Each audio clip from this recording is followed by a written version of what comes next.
Okay, how are we looking? Okay, good. It looks like everything is going well. Delightful. Please, let's keep it saying this way. Haha. Welcome to the Void. My name is Keith Rush, also known as the entirely gender-normative tiefling. Everything's normal about gender up in this place. We are a single individual in this head, and our genders are all totally normal.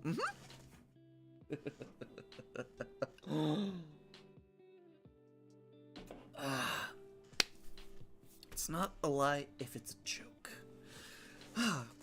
Welcome to the Void. We're going to be doing a... I just lost the word.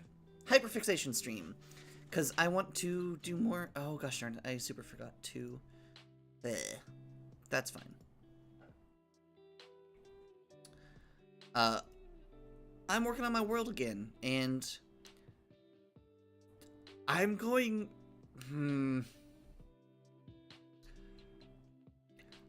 I might do something unnecessary. The jury's still out.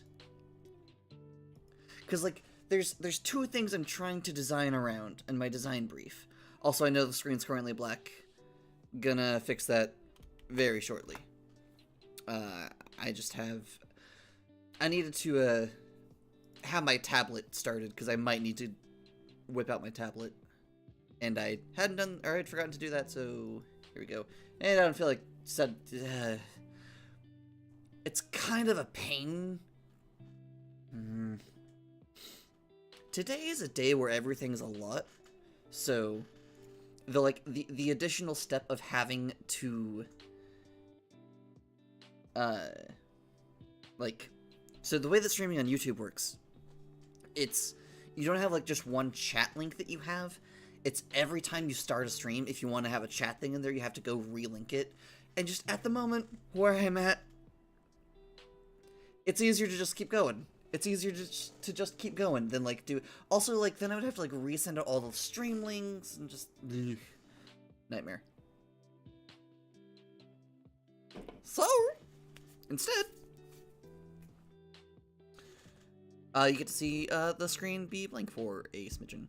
So, alright. What we're doing today, gonna wrap up the season, because I'm pretty sure... I also like might do some futzing around with some things, cause... There's one... Wait, what? Oh, right, that's why. Okay, I was like, wait, hold on, why is... I thought something was going to have, like, a file location, and it didn't. It just had normal text, and I was like, I thought you were going to be different. Why is that the case? That was why that's what all that was on my face. So...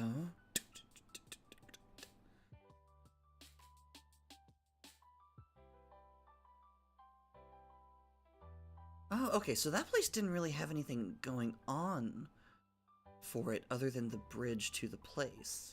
Okay. I'm trying to figure out what to do with, like, that little bit of land between Yargwins and Farthen, or between Yargins and Deepcliffs? 'Cause...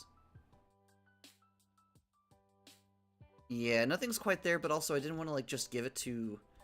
I could just give that territory to Yargwins. I kind of like the thought of there being a small little friend between the two of them, though, so I'm going to keep that there. So I'm going to figure out what exactly I'm going to do with this little friend here. This is the right color? Okay, good. Good.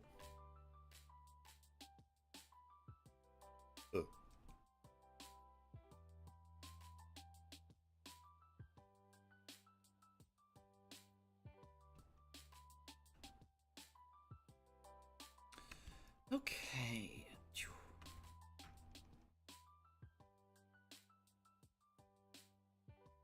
Oh, right, I need this one. And that's not too important to worry about right now. That's fine. Okay, oh, alright, so what I'm trying to figure out, what I'm going to do exactly is just... The current thought that I had was, well, I need to finish painting in, like, the exact AoEs, like, the exact areas of the oceans, which I decided I want to do in colors rather than just in monochromes and like borders, because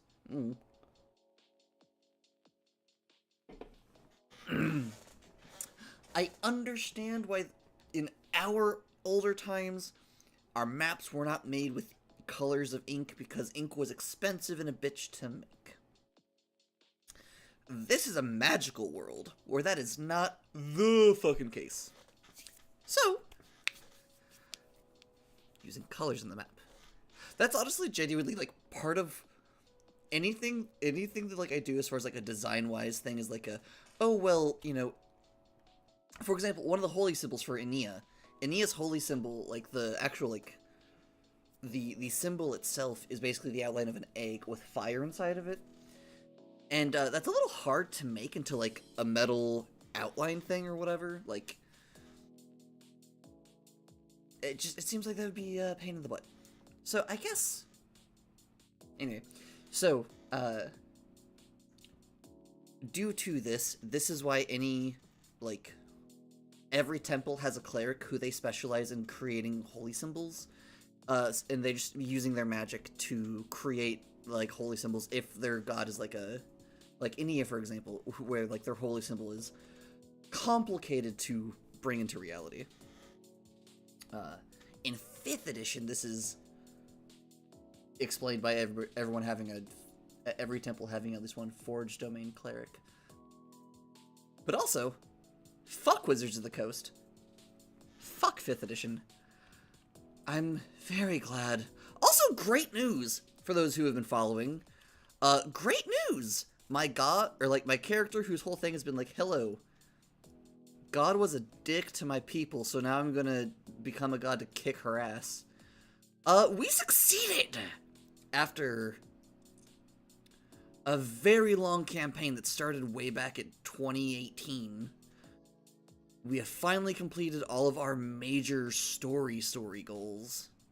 The final one that we had to do, which was originally mostly for my character, but then like it turned out that Lolth was also actually causing problems for like everybody. So like the other player characters actually had like some investment in it as well, other than just, you know, being my friends. Okay, cool. Also, we have music that is, let's see, what is your from The Relaxed Movement, which is a DMCA free and copyrighted free music thing that I'm listening to, because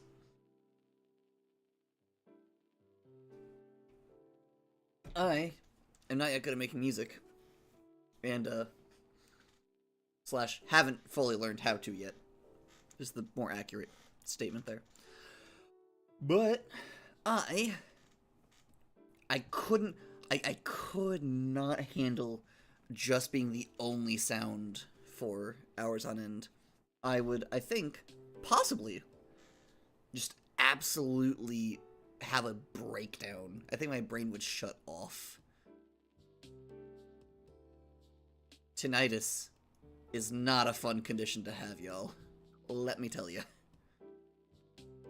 This is a very random side tangent. I'm so annoyed with the word tinnitus. Because technically, it is pronounced tinnitus. However, due to the way that it is spelled, if it were to follow all of the other naming conventions for things spelled similarly currently, it should be tinnitus. And it's a very small thing, but for some reason it very bothers me. It's the autism, probably. The whole language autism thing that I have. Let's see, okay, then we have the unbound. So, there are a couple different oceans, and some of them are gonna be, hello, welcome to the stream! Hope you enjoy your stay. Hey, cool! I'm doing more world design. Also, it's very funny. Yes, you are. It's very funny. I just got done talking about the spider bitch. So it's very funny that you now show up.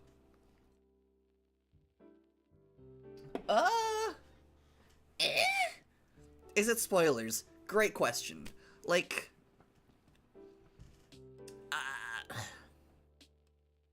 this world will have fundamentally changed by the time that we do anything in it. Like, Like, we're not gonna be able to, we're not gonna be able to pick up from where we left off in that one place, or that one campaign. It's gonna have to be, like, a total restart. You can keep Akira, though, and all of her nonsense. Though we will be reworking, it also won't be in 5th edition, because fuck 5th edition. Fuck WotC. Oh, but,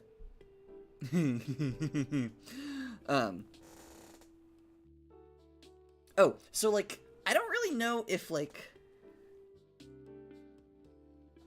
So, it's really hard to say what is spoilers. I wouldn't really say that anything's spoilers. So, here's a good way to put it. Everything that I'm going to be saying or doing... most of what I'm going to be saying or doing is probably information that you could also probably find out about, like, the Forgotten Realms or whatever, if you, like, actually read the DMG instead of just looking up, like, rules, which is how I use it. So, you know, not really spoilers. There probably will be some things that are, like, kind of deeper knowledge than your character would probably know, but, like, that's fine. Well, now, whether or not there are some of these details that you would have, like you think it would be more fun for your character to find out, like, or you think it would be more fun to find out in character than watching this, that I can't speak to. That is a preference thing, which I cannot be the arbiter of. But, I mean, I think, no, I did already show you the fact that this planet has, like, 20, ooh, pardon me, has, like, 24 cores. So I think that's pretty, like, offhand. The fact that the planet has 24, what is it? Magimagnetically active cores. Say that 5 times fast. Is probably, like, the most shocking world-building detail I'm going to be talking about today.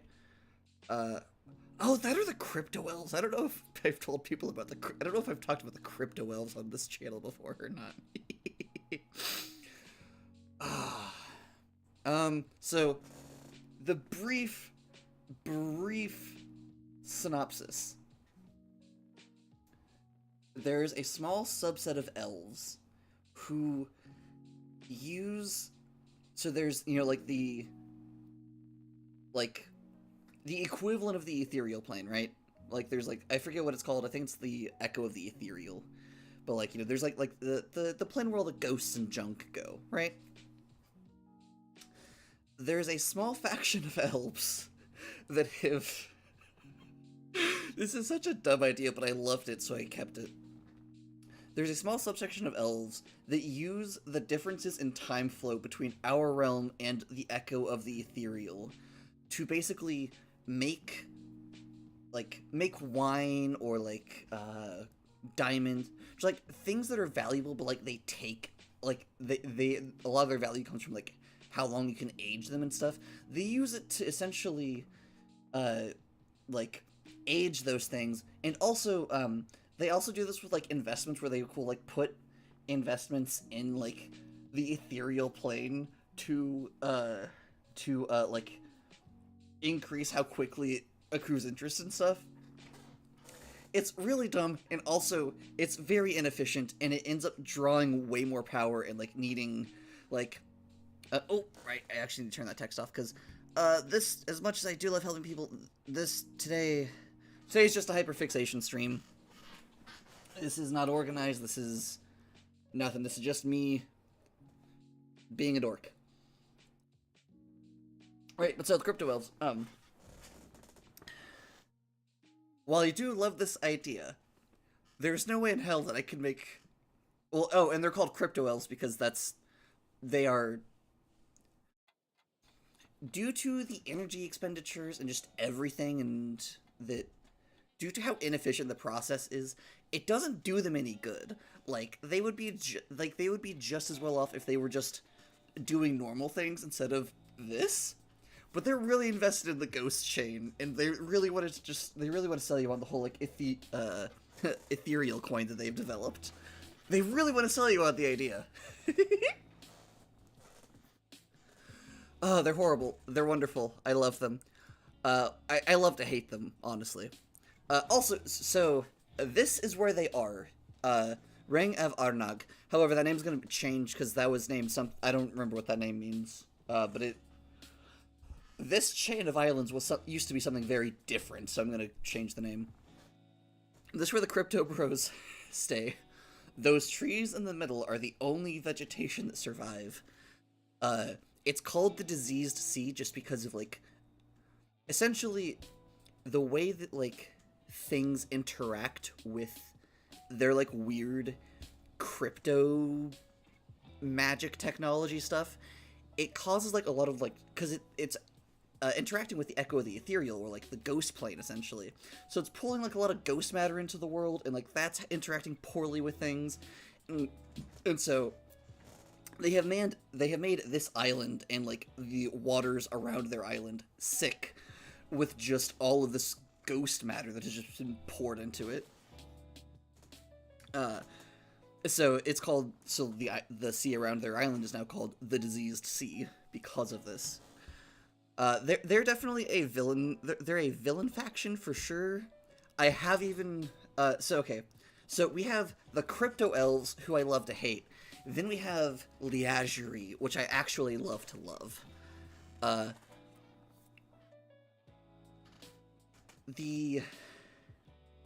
So Liagerie, right?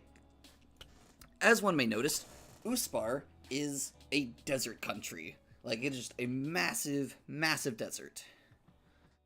And this is because, and it is a very harsh desert also. And this is because the ley line, the core of the ley line of the sun, or the ley line of light, is on this continent. And due to the god of light, wherever light is, it also is very destructive, because the god of light's secondary domain is destruction. So, like, the ley line of light makes things it makes them decay faster, it makes things harder, like, it makes it harder to survive there just because it's even more intense. The sunlight on this planet is already bad. Like, on this planet, everybody kind of... So, okay, to use 5e terms, everything on this planet has naturally evolved minor radiant resistance because of how devastatingly powerful the rays of the sun are on this place. Like, this is a fully nocturnal world where they go, like, most of when they're active is at night, because if they're in the day, the sun's burning you. And depending on, like, how intensely that is, it can really suck. However, this world isn't just all darkness. This planet has 13 moons, and they act as mirrors, and they both act as mirrors, and also, in this setting, Moonstone is, like, an actual thing. Like, moons aren't just, oh hey, a body that orbits a thing. In this setting, a moon is, like, a thing specifically made of moonstone. Now, that moonstone can look like a variety of things. Like, some, there can be some moons that are, like, fucking Europa, where it's, like, fucking ice volcanoes and nonsense. Or, like, fucking the weird Star Fox planets that exist. But, like, and their core, they'll still have moonstone. Oh, right, but so Uspar, the country... So, Hoinwe is the continent, Uspar is the country, Liagerie is the capital. And Uspar is possibly my favorite... Well, it's definitely at least one of my favorite countries I've developed for this world. It is a desert country that is thriving. It's doing wonderful. The closer you are to the capital, the more wonderful you are doing, just because while... Okay. Because while... Yes, the, like... So, the leader of Uspar is a very, very powerful mage. She is... I don't have her built in anything, and I honestly don't really have any intent to, unless I need her for I need to or something. But she's a very powerful druid and also a very powerful necromancer. So, she uses these powers to basically help her people thrive. Like, she is partially single-handedly responsible for, like, you know, despite the light of, like, despite how harsh the sunlight is in the desert, still, like, their crops still thriving and not having any problems with dealing with the sunlight. She makes sure that everyone is housed because she can just essentially bend, earth bend functionally. She can make structures just with her earth control. Just uses her druid powers to just help her country thrive because she can and she loves them. However, she is still a mortal, so as much as I love my trans communist, she is still mortal. She is still limited. So the closer you get to the capital, the more thriving it is, because that's the closer to where all of the, like, farming and otherwise magic is being used. However, she is she's trying to set up, essentially finding ways to, like, help spread this to other places, but for the time being, find other druids who can help with this. Now, it is a necromancer. That's because she uses necromancy for two things. Offhand, subject to change. Probably will change. I've only thought of two at the moment. To be is a slightly clearer statement. She uses it in self-defense. So if anybody attacks the country, she uses necromancy to defend it by pulling from the earth the skeletons of ancient, massive creatures. If someone's, like, shows up with, like, a land army, she can, like, rip she can rip a herd of T-Rexes and dragons out of the sand. If someone's like, oh, we're gonna come at you with, like, an aerial attack, she'll summon dragons and sky leviathans and stuff. And just, like, she's genuinely a very friendly, chipper, upbeat individual. But if you attack her people... the other thing she uses it for is, there's a voluntary opt-in only system where when someone passes away, if they have consented to it, because it's opt-in, not opt-out, but if they've consented to it, whenever somebody dies, their skeleton is taken. The rest of their body is left where it is, but their skeleton is taken and used as, and essentially they have, like, a labor force that is just skeletons that come from people who volunteered their skeletons, and they use the undead to do all of, like, the back-breaking work that people would have to do. And for people who like doing those sorts of things, or are interested, like, someone who wants to, make roads or be in construction, absolutely can. They just have a workforce of, like, skeletons to help do this for them, so that it's not, like, having to actually put that kind of strain on, like, living people, essentially. It's fun, creepy, granted, unsettling, I'm sure, to a lot of folks, but that is how she runs her country, and she is doing her best. She is she's a fawn, and she's trans femme, and I love her. I believe her name is Liana Senka, if I recall correctly, which I probably do.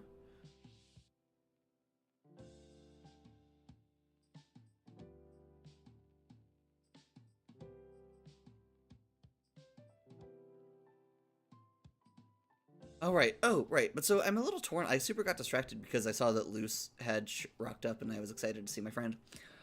Super unclear what So, I kind of two design principles whilst working on this. Which is essentially, on one hand, I am constantly having thoughts about, like, well, what about this part of the world? But what about this part of the world? Okay, but what about this part of the world? But I kind of also would like to focus on the parts of the world that are but a lot of the times, those things will not really be like relevant to most games. Like I have a fully fleshed out pantheon that I have like I've put so much time into the pantheon, and I have no idea like whether that becomes story relevant is kind of up to the players. Though I might make a couple of things like not like mandatory, but make sure that they see the threads that I throw out for them, essentially. Does that make more sense? Not gonna be like hey, you all have to give a shit about the gods. Definitely make sure that there's a clear, like, hey, if you're curious about the gods, here's where you can find out more about them. Does that make more sense? I feel like that makes more sense. Tyatstvin Ocean. The Eldritch Ocean.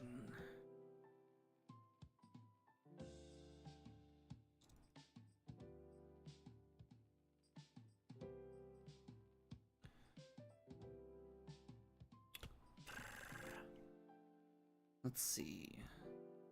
The Unbound Sea.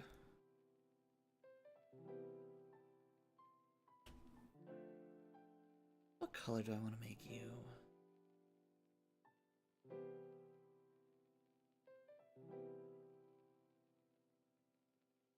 That'll be a little bit... Oh, hey! Hi! It's definitely going. Gonna be entirely real. Kind of having one of those days where, like, the conditions, i.e., like, ye olde disabilities are making it a bit of a pain to do anything, but I'm trying to just ignore them, because I'm like, I want to stream, so I'm going to stream, goddammit. Who knows how long I'm going to be able to keep that going, but, until that point. Deciding I'm going to do some more world building. Flesh out my map a little bit. Alright, but so the thing that I'm trying to figure out what I want to do exactly is the fact that, I have lots of exciting thoughts for what might be at the bottom of the ocean. Or, like what weird things might be, like, on the seafloor. But I'm also like, I should maybe hold off on putting together what's on the seafloor until I have, like, the basic things that I need necessary to start running things in here, which I've been trying to get ready for months. Yeah, exactly, when the disabilities are disabling. Trying to not let them be, because I let them win a lot of days, and I'm tired of it. I know it's...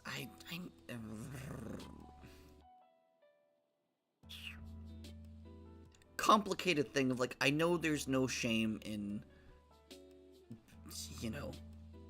having a day where you're like, alright, they're kicking my butt today, I'm not gonna do things. I have so many of those, I'm like, no, not today. Cool, looks at my disabilities. Thanks for your input. I'm ignoring it. Or at least I'm gonna fucking try.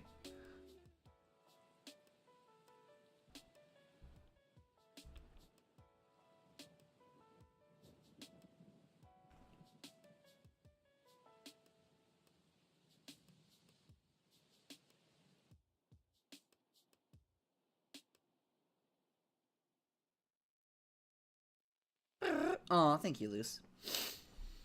When deciding an end goal, what's on the seafloor help decide what comes before? Kind of. It really depends. God. It kind of does really depend. I mean, it is a good point, though. I haven't really set an end goal for what I'm wanting to do. And that could be quite handy, actually, if I, like, actually have in mind. It is easier to know if you're at a stopping point or not if you know what stopping points you have in mind.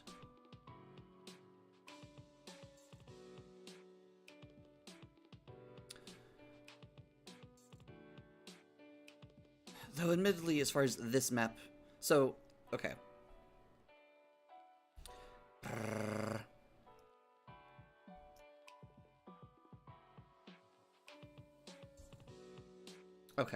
Okay. Okay. So the thing is, I'm masochistic and self-sadistic. This is a little bit of a comedy. But, I decided that this planet has not one, not two, not three, but like fucking 5 different levels. Where can I don't even have a... Oh, I don't even have a great way to show you all at the moment. Kind of. This is kind of just a not a generic, but like... The goal for this setting is to have a world in which I can run just about any kind of campaign that my gay little heart so desires. So, like, whether that's Blades in the Dark, whether that's Monster of the Week, whether that's, like, the accursed D&D, like, whatever the case may be, having a world that I can run such things in, because there are different parts of the world that are drastically different. Like, you know, in theory, you could even do, like, a Star Wars campaign or something in this setting, or at least you could do that sort of level of sci-fi thing. It would just probably need to be in one of the echoes and not in the main reality, probably? I don't know, who knows, not me, not at the moment.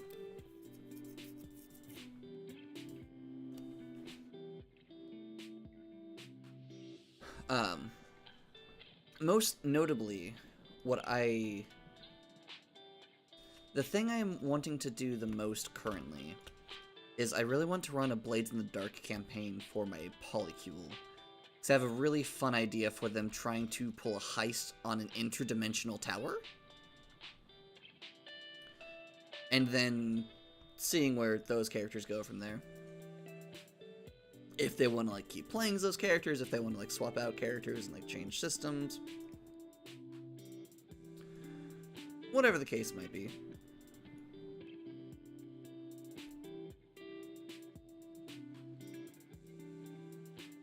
Okay, so...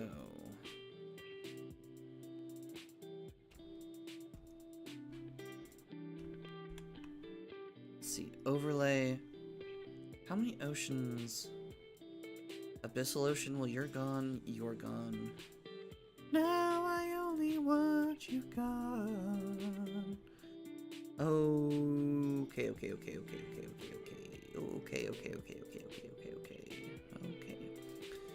Now I only want you. Okay. So, I'm gonna need to name some new oceans. Because I'm discarding the old names.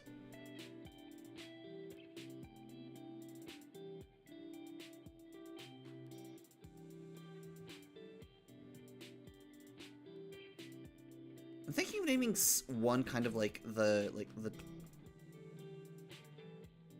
having its name be somehow related to like trade and junk, just because the nah, that's too much.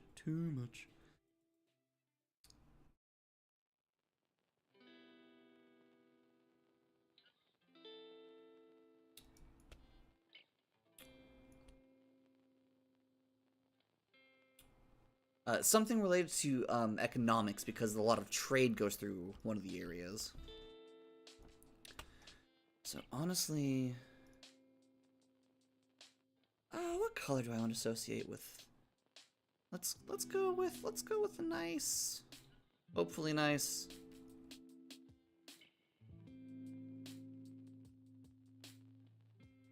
Gold is like an annoyingly difficult color to like actually get.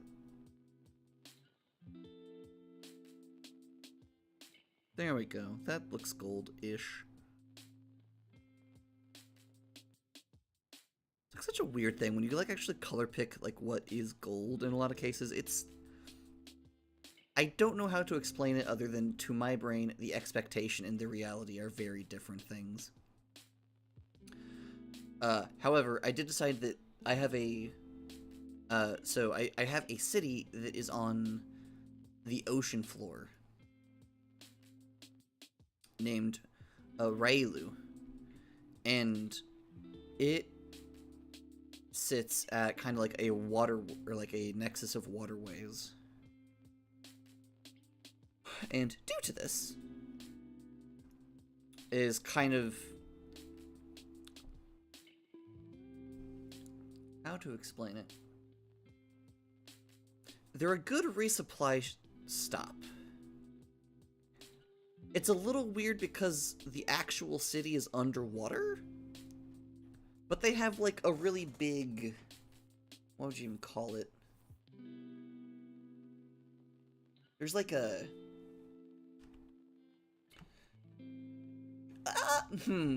sure, I guess? Question mark. They have like basically a sea platform out there that it kind of looks like an oil rig, but like for very different purposes. It's like if an oil rig was, instead of like an oil rig, it was like an elevator to the seafloor.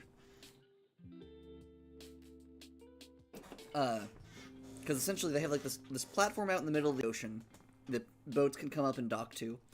The top is like a small town, kind of like almost like a touristy town sort of thing. Like it's just lots of shops, lots of things, lots of various goods from all over the place. It's very full and bustling, and like lots of business and stuff can be done up there. But then there's also like an elevator that takes you to the actual city, which is on the seafloor in the skull of a dead sea god. And it's like, it's a massive skull, and the entire city is inside of the skull, and protected by, well, it's inhabited mostly by people to whom they can go to those pressures and be fine. However, there also are enchantments in place to, like, make sure that, like, you know, they've enchanted it so that if a human takes the sea elevator down, they're not going to be turned into a pancake the moment they get too far down.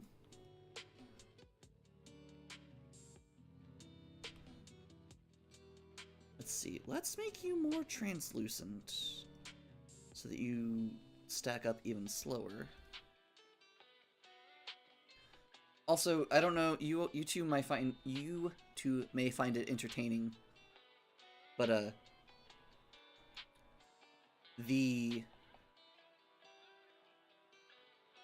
earlier in the stream I had a fun explanation for a thing, which is essentially, while I am trying to aim for kind of like the feel of like an old school map, the reason why our maps didn't have like, or at least a lot of the maps that we see didn't have colors on them and stuff, was because, well, to make colored inks in various different colors was expensive as hell. However, nowadays, this is much less the case. Not even nowadays. I mean, that's why they didn't then. However, in this world, it's a fucking magical realm where, like, this is one of those gods where, this is one of those settings where the gods literally are walking around. Like, everything on this planet is filled with weird magic and strangeness and oddities. So it's absolutely an easy thing to do to simply, you know, make some ink for a thing that is of funny colors. Now sure, there is some economy based around this fact. Like, yeah, I'm sure that there's like some... I'm sure there's some elf mage somewhere that's like found a way to... Well, yeah, depends. So like, it's also very strange because the way that the economy works in a lot of the ways on this planet is that... Oh, please do share the... Please, I would love to hear the bad thought.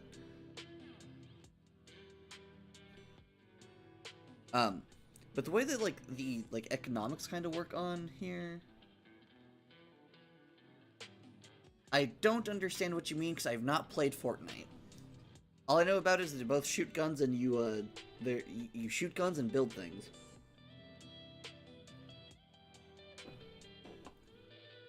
I know nothing about it.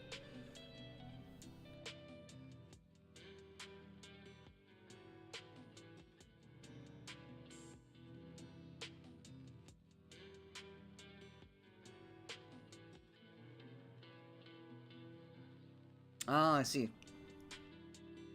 Well, unsure. So, the way these gods work is kind of weird. For starters, they,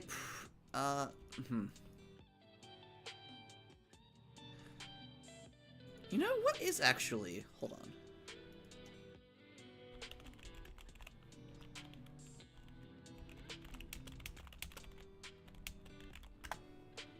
Suddenly,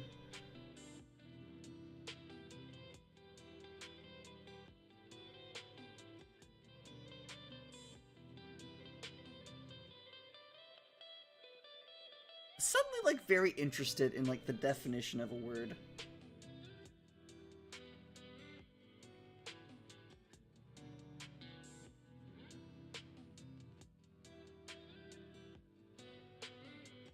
Okay. Okay. So...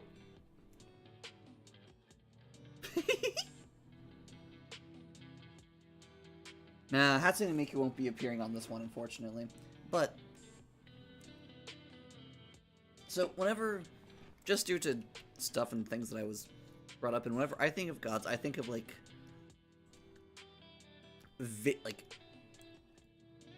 think like a god TM. A being of intense power that is... not corporeal, essentially. At least in terms of whenever I think of, like, a god in, like, you know, like, Zeus or Thor or, are they both lightning? But, you know, just, like, whenever I think of, like those sorts of gods, I'm like, oh, yes, they're very powerful, and but they're not corporeal. The gods on this world are corporeal. But not in just, like, hello, I'm, like, a tower of lightning or whatever. I mean, they can be if they so choose. They are just very powerful individuals who have wound up attuned to ley lines. And because they are attuned to a ley line, that gives them a lot of control over their related ley line. However, they do still maintain their biological body, though with enough practice and skill, they can project avatars and whatnot. Here, Adorcalus, and I love you. Also, hello, we have a couple more people with us. Welcome. Hope you have a good time. I am being a massive nerd about my planet that I'm building. Pardon me. So, like, for example, this entire continent right here that my mouse is tracing over, this entire continent is a god. To be specific, it is a giant turtle. The mountains that you see, that's the back spikes of this titanic turtle. He puts his head rests underneath the other continent. His name is Jezik, and he is the god of structure and relationships. Small aside, instead of like classical elements like wood, metal, earth, breath, or like fire, air, water, earth,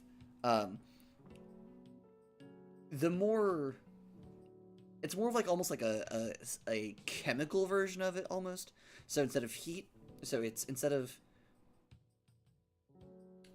is kind of more loosely based off of like the fire, water, earth situation, but you have the goddess of heat, the god of fluids, the goddess of gases, and the god of structure.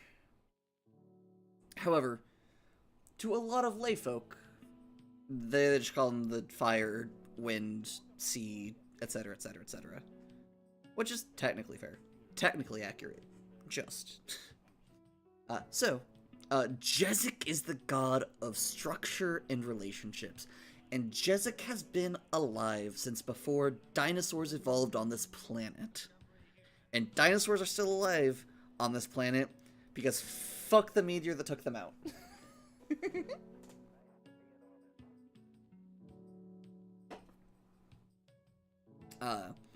But so Jezik has been around since before the dinosaurs were around, and he was just a turtle. He was just a turtle, but he wound up just taking a nap and sleeping inside of the ley line of Earth, and then at some point, while he was napping in the ley line, the old god of Earth died because back in the day the gods died frequently, because any creature can become a god. It doesn't care.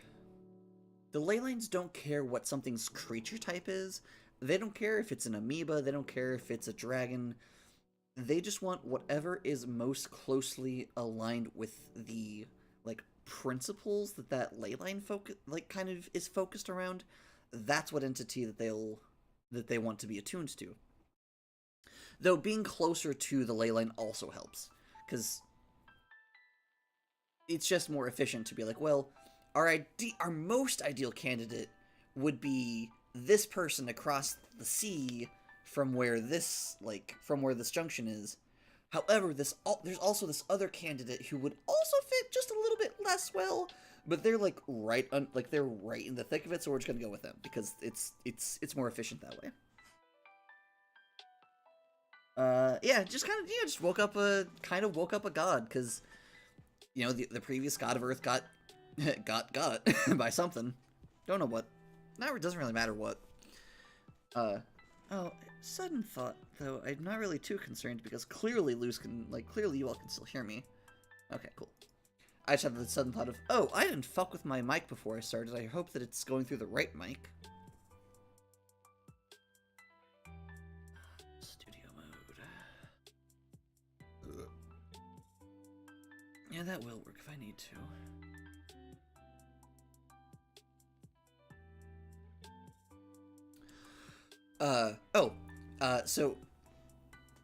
But because, Jezik woke up and he's now the god of structure, his shell became practically invincible. Which means he essentially can no longer be harmed by most creatures because, his steel makes titanium looks weak. I was gonna say brittle, but I think technically titanium is brittle? No, that's something else. There's some metal that, and a lot of things will be like, yes, this sword is made of solid, blah, blah, blah. But, actually, chemically or whatever, it's actually pretty fragile due to something. I'm not an engineer. Not my territory. It's just, vague things I've picked up over time. Against my will is not the right word. But without meaning to is a better way to look at it.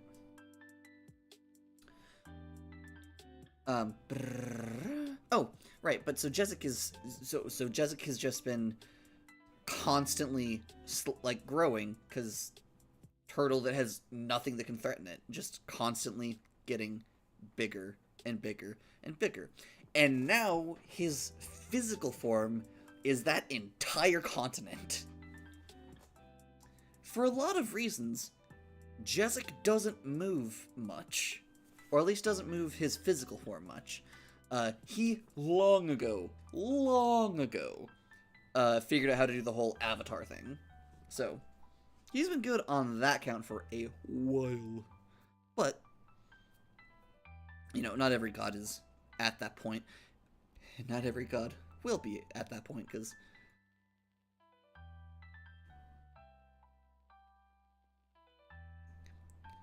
when you're making something that is the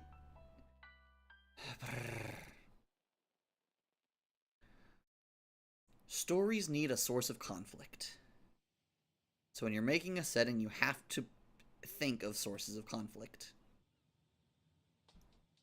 It is easier for me to make those sources of conflict things I genuinely wish to see fail. Therefore, the sources of conflict in this world are things like capitalism, crypto bros, the weird purity cult situation that the cleansed have going on. I think I like the idea of this one being called the Ocean of Isles, because of all of the islands.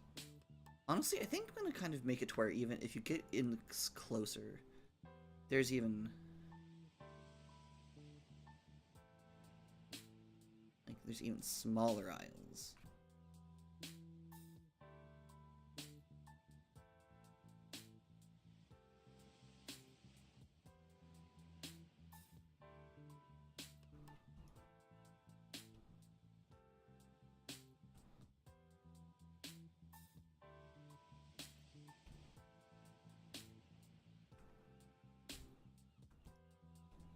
Which, this would mean, if I'm remembering correctly,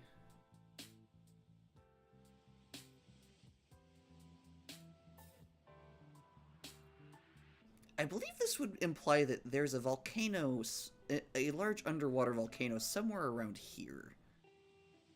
And then everything's been drifting off of it. I will be keeping that in mind whenever I'm going to the seafloor portion of creating things. Honestly, the seafloor would not be relevant to any of the campaign ideas I currently have.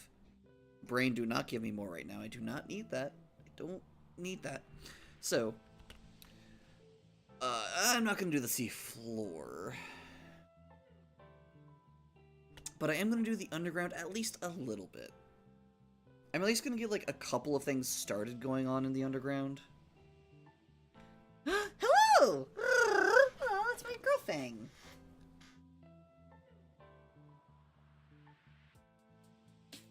And fuck, ain't that the truth? The brain never stops. You can't stop the brain thoughts. They will just keep going even if you're hoping. Fun fact, to me, I know this is actually, I know what I know that from is a parody of an actual thing. But to me, that tune will not forever be known as the We Didn't Start the Fire tune. No, no, no, no. Wrong girly. Wrong girly here. To me, that beat will always be the You Can't Fight the Homestuck melody or beat or whatever. Because that's where I learned. That was the first version of that song that I ever, like, actually heard, liked, and memorized.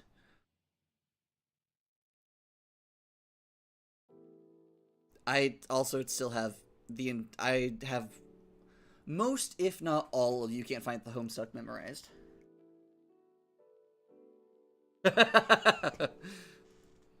You can't fight the Homestuck. True, it's weird and random. It's the greatest fandom.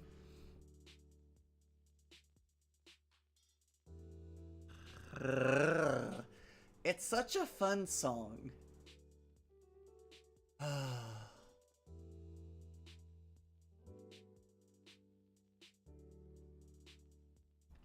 Okay. So we're gonna name this one the Ocean of Isles. Because I really like that name. Actually, it feels very good. It has good mouthfeel to me. Ocean. No, come here.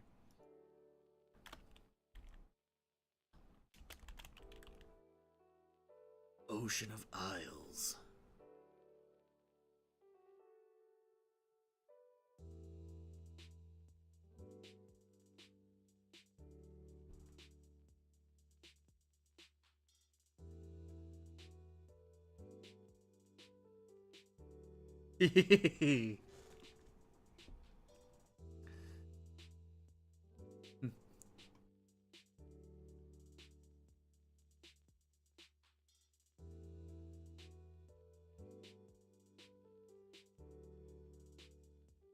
And Harley Dick Strider, they are place bourbon in the world.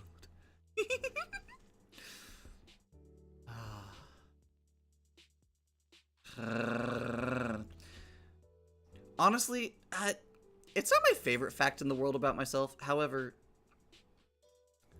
part of why I don't like the original is just because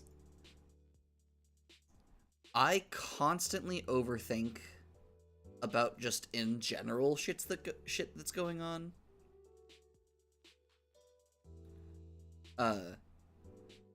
In the world. So I don't really need help thinking about like current events or things that are current or like things that have shaped the past recently. Like, I've already got that covered. I am already definitely overthinking everything and anything. So I'm less a fan of the like actual ones because it's just like, yep, these sure as hell are all the things that we've had to deal with for the last bit. Thanks for the reminder. It's like, I would rather not. So, but I do get it.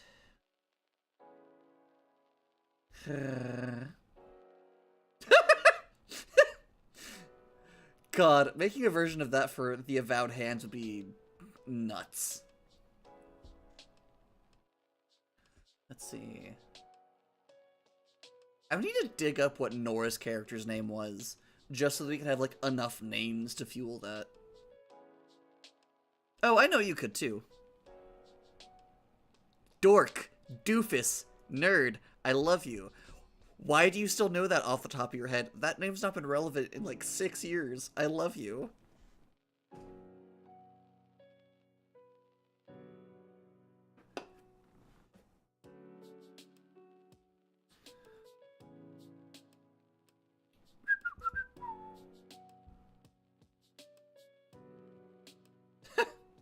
Alright, bye Neon, I love you. Mwah. I hope the rest of work is good to you. Let me know if I need to fight them. That is fair.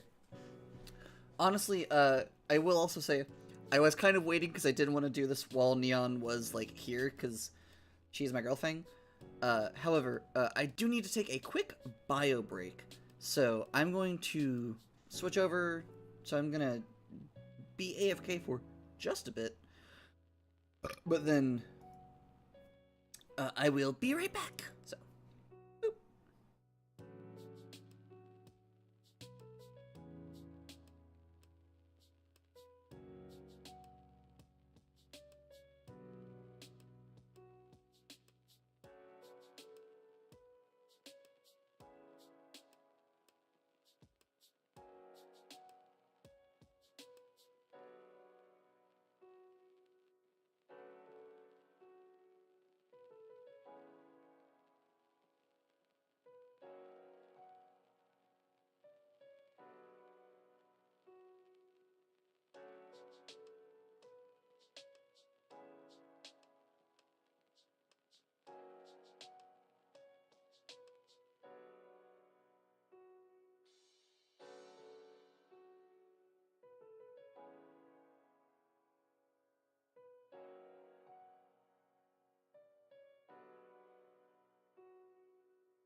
Okay. Okay.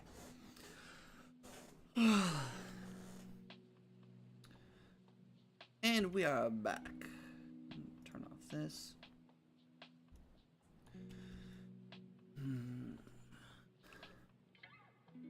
Sea of Shards.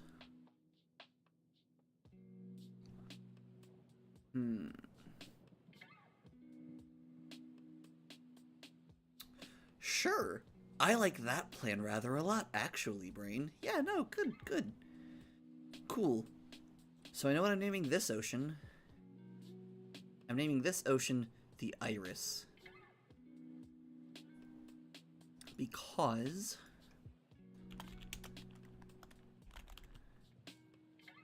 So... Okay, so stay with me. I'm about to say some wild words. The way that ley energy works in this setting is there aren't like really ley lines so much as everywhere's... The universe has a circulatory system that is referred to as the ley lines, but really it's more like a ley web. Like there's not just like a stream, like the ley line of fire isn't just like a strand of fire in one area. It's called the ley line of fire, but it's like the core, and then it has branches that go throughout the rest of the universe. Wherever those ley lines intersect very significantly, a nexus is created. And then how every nexus spawns its own little area of anomalous, or not necessarily anomalous, but like weird, unexpected interactions. So for example, one of my favorite nexuses is the glass. And the glass is light and chaos. Now, the god of... And the nexuses also, while they do primarily draw off of the fundamental origins, or fundamental domains, or the origin domains, i.e. like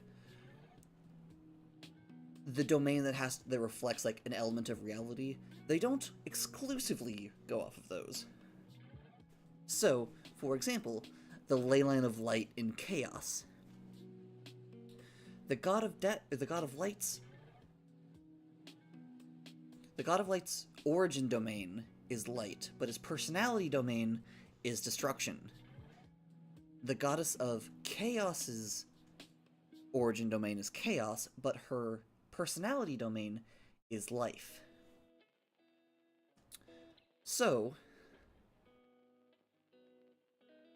the nexus of light and chaos is called the glass because it spawns an anomalous creature type that is mostly invisible, that feeds off of reflectivity, because the secondary domains interacted in such a way that it basically created this new form of life, this like destructive life form composed of light that feeds off of reflectivity. Now it's called the glass because they feed off of reflectivity and everything poops. So they excrete excess reflectivity, and over time it has just turned the area where this nexus is into just a massive mirror. It's very fun. I'm really proud of the glass. I love it a lot. Now, I'm calling this one the Iris. Here's where the new wild shit comes into play. I forget. I believe the ley line of chaos causes so much nonsense across this planet. It's great, sincerely.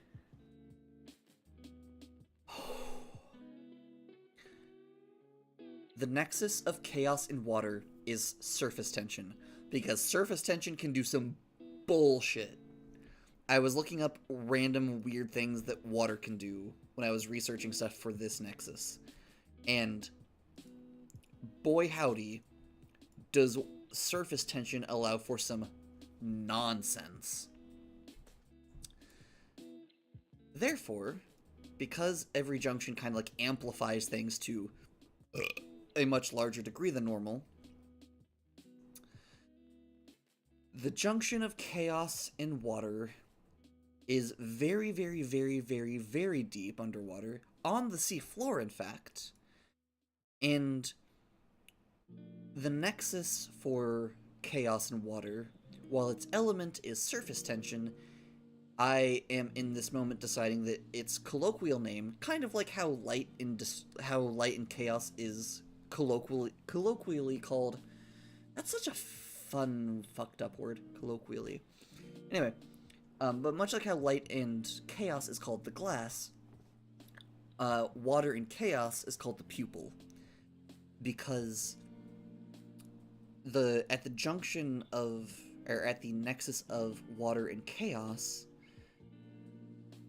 there is a hole in the seafloor, but due to the surface tension of the water in that area because of the nexus, the water doesn't pour into the hole.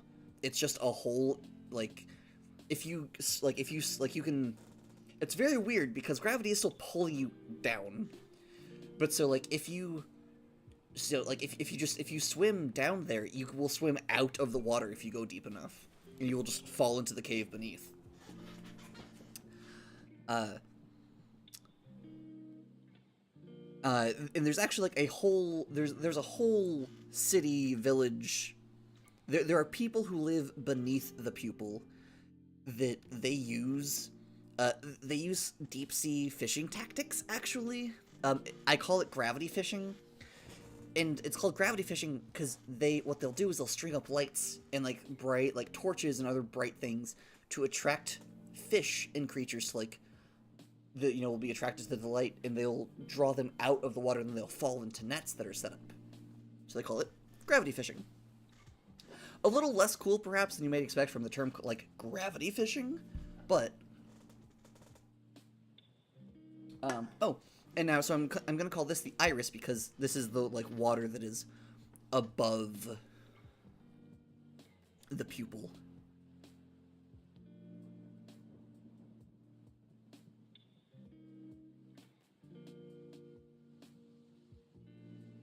I'm honestly a real big fan of the pupil in that whole little area down there.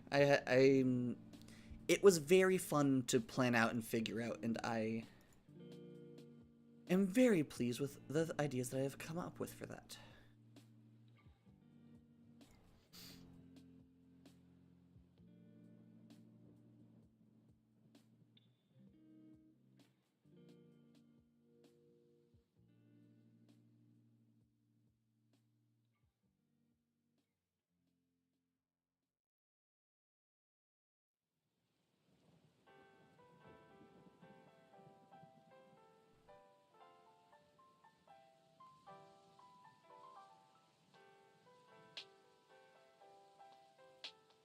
I will say, I haven't yet actually decided on an actual size of the pupil yet, so... Haha! Oh, hey! Hi! I'm so glad you could join us!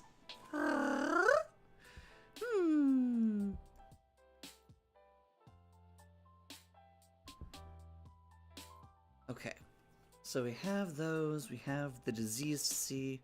I'm gonna just pull the color up a little bit so that it'll blend further into the Sea of Shards. This whole planet is just fucked.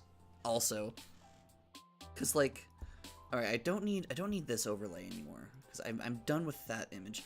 Actually, shit, do I have that other image even saved to my computer? I don't think I do. Fucking hold on. Let's see. Aww. Okay, one sec. I gotta tell my daughter good night.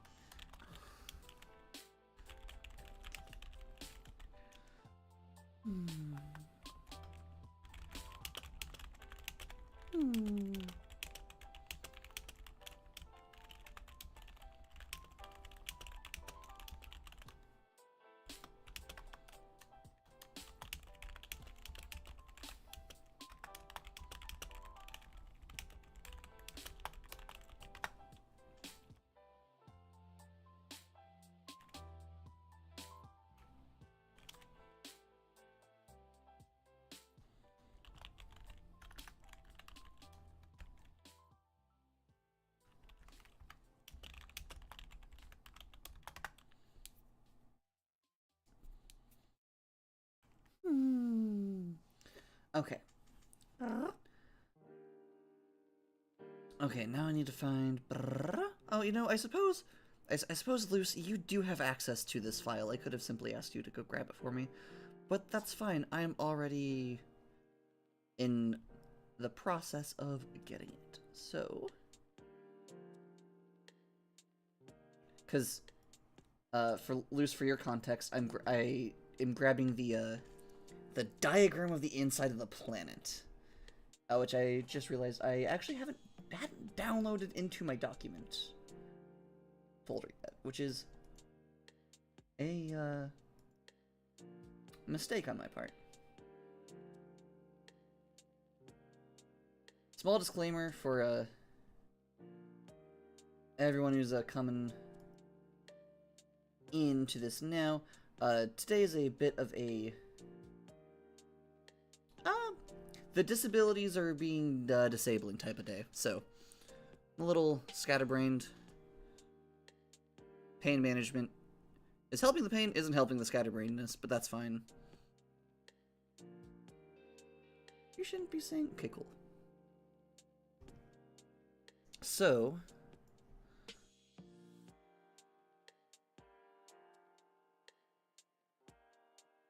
this is what the inside of the planet looks like. You have the surface, which is what this map is of. Then you have the, like, intervening space between it and then the next, like, layer, which I haven't figured out a name for yet. I just know what I'm not calling it, because fuck Wizards of the Coast. Then you have the Silver Ocean, which is just the sea of liquid silver that entirely encapsulates the inside of the world. Then you have the Silver Lining, which is what separates the Silver Ocean from the mantle. And then in the center you have the cores.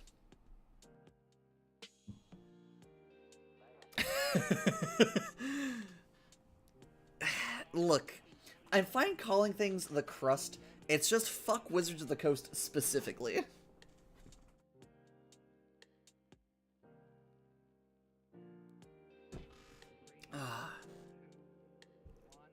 I wouldn't quite say I have a vendetta against Wizards of the Coast. Wait, no, yes, I would. No. Oh, no, Lise, I know you were doing a comedy. It was a good comedy. I was going along with a comedy. Or at least that was my intent. Autism to autism communication. But yeah, so in the center you have the cores. All 24 electromagnetically active cores. God, do I feel that. God, do I feel that so badly. But yeah, so there's 24 cores. You have the central core, then you have 21 cores that are of... So you have the central core, 21 cores for each of the different nexuses on the planet, or at least the 2-element planets, and then there's also, I believe, 2 of them for 3-element nexuses. I don't remember what all my 3-element nexuses are, actually. I'll need to double check that. I rolled to determine what they were. Oh, but right, so, like, I have to...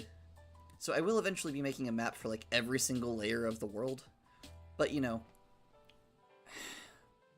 Mostly because, the underground area, the Silver Lining, and a couple of the cores are actually habitable, and, like, actually have people living there. And so I want to, like, have them at least a little fleshed out so that, like, if anybody wants to, like, play a character who comes from inside of the planet, they can. However, this just means that it's a lot of stuff I have to figure out. Because to know what the inside of the planet looks like, I have to know how the planet works. I guess I don't really, but that's how my brain works. So, This part of the map over here, though, where it says Farthenzana in Deep Cliffs, this, like, orange-red gash in the planet? That's because Deep Cliffs is... It's called Deep Cliffs because it's a ravine that makes the Grand Canyon look like a crack in the sidewalk. Deep Cliffs are a mountain range. The Deep Cliffs are a mountain range that, like, go decently high, but they go down incredibly far because the canyon of Deep Cliffs goes until it touches the surface of the mantle. Why? Don't know. Haven't figured out the exact mechanics of how, like, the Silver Sea doesn't come, or the Silver Ocean doesn't come flooding in. Unsure. Very unsure. But that's fine. That's not incredibly important right now. What's important right now is just getting things named. Well, I don't know if I've told you this, but there's like new... Not necessarily... Wait, no, yes, necessarily enemy factions. What am I saying? Say that capitalists aren't inherently an enemy faction. That's deeply out of character for me. But there's a new location that wasn't around last time we were doing stuff in this planet. Oh, what were you called? I'm trying to remember exactly what it's called. Oh, Lova Novak. And it's underneath this hole in the planet. And it's like literally the it's not the source of capitalism on this plane, but it's like it's the most capitalist place on the planet, essentially. God, what if I did that? That would be kind of nuts. Just realizing that, like, I am the ultimate god of this world. I control every aspect of its reality. If I wanted to, I do already have established, though Luce, it never really came up and your character kind of would have had no way to know this. But, it is, like, a thing, and has been for a while, that, like, this solar system has other intelligent life in it. Like, this planet is actually, like... So, this planet is just barely inside the habitable zone of this sun. So, like... Here, let me...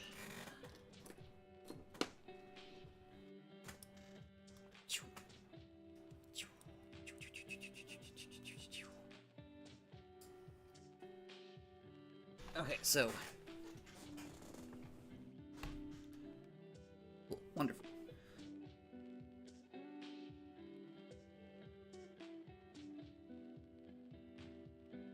So, like, if here's the solar system, you have the 5 suns over here. Yes, I did say 5. These 4 orbit the bigger one like they're a molecule, or a electron cloud. And then if we say that, like, here's the habitable zone for the sun, Inosfi is, like...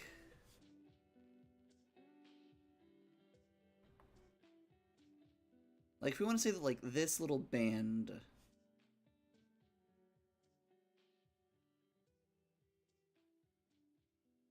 is the habitable zone, something like that. Honestly, I don't know exactly how precise habitable zones are. But let's say this is the habitable zone of these suns, right?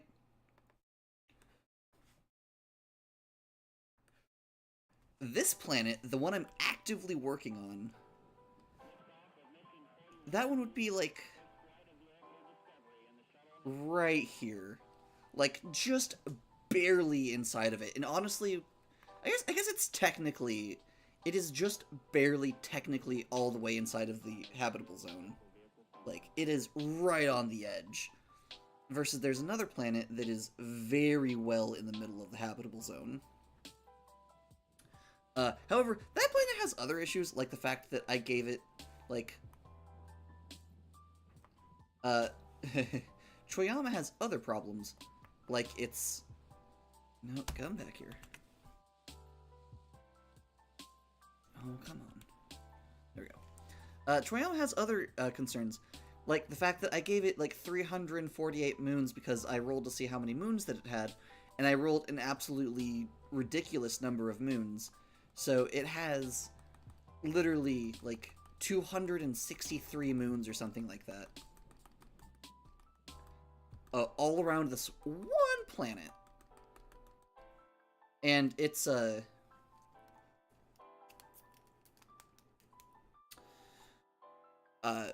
hey, but that sounds like that might cause lots of problems for a planet to have that many moons. You're probably correct. Oh, oh, come on. Behave.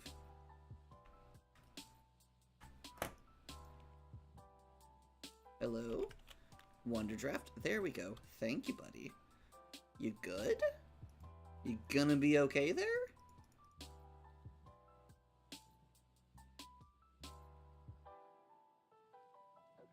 Maybe? Possibly? Could be happening right now. Fingers crossed.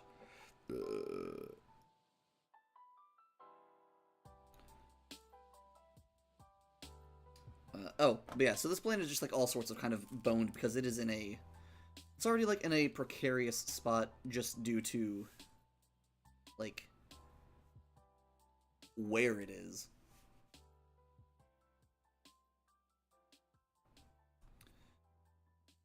But, oh, right. Right. How does this all relate to capitalism? So, the thought was, I totally could absolutely say, if I so desired, that capitalism was, like, a product of the other planet that somehow made its way to this planet.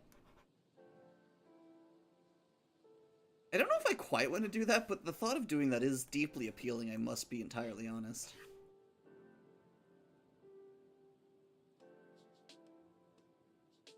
If you can't tell, I don't like capitalism. It causes nothing but suffering for me and all of my loved ones.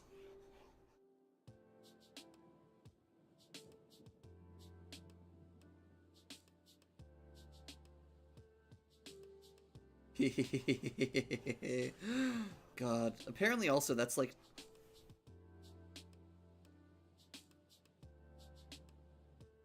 Things are nuts. Things are wild. I'm gonna not worry about some things, though, because it's fine. I did fuck this a little bit, but that's also fine. I'm not too terribly concerned.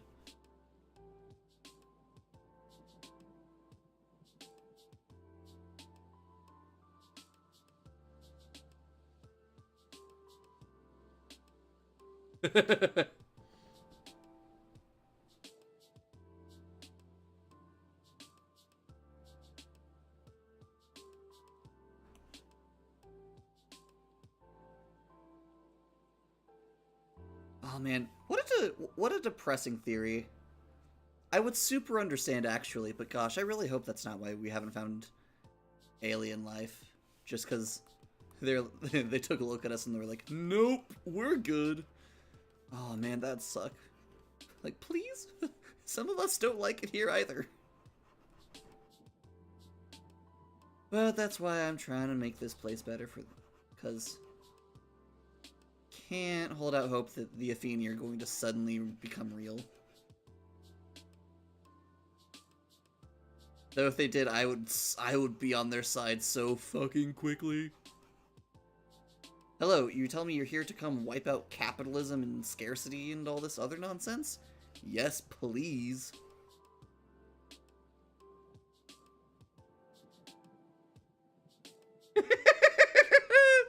No, you're good. You're good, darling. You're very good. I just genuinely had never contemplated that, like, as a... Like, I had never thought about that, so... Just like a, oh man, that would make total sense. I really hope that's not the case. Gosh, I really did just fuck this entire waterway whenever I did that. Oh well. I knew that was a possibility of happening. I should have done it with the land brush instead. That would have been way easier to clean up, but that's fine.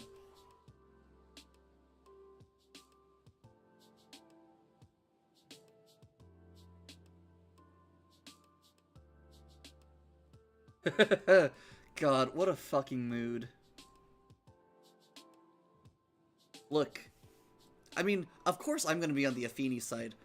Genuinely, one of my elevator pitches for people who know me when I'm explaining HDG to them is, the Atheni are just me if I was plant-coded instead of demon-coded. That's...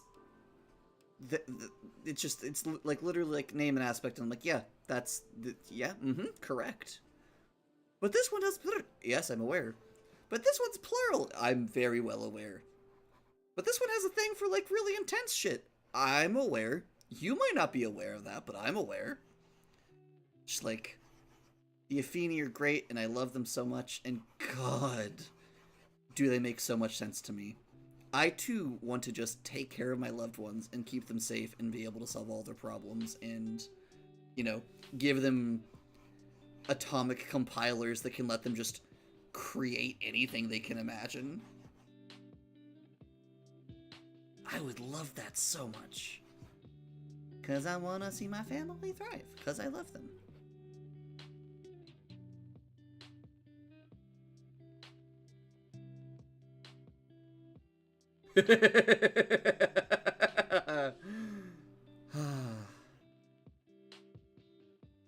Affectionately, skill issue. This is a comedy. Though I will kind of admit, I will admit, anytime I do hear discussions about like, oh, power corrupts, absolutely, I'm like, I really don't understand how. I'm sure it's just because I've never actually been like in any position of real actual power. But I'm just like, I don't understand why people suddenly lose the capacity to stop being an asshole once they have the ability to make things better. That doesn't make sense to me. It just does not make sense to me. Like,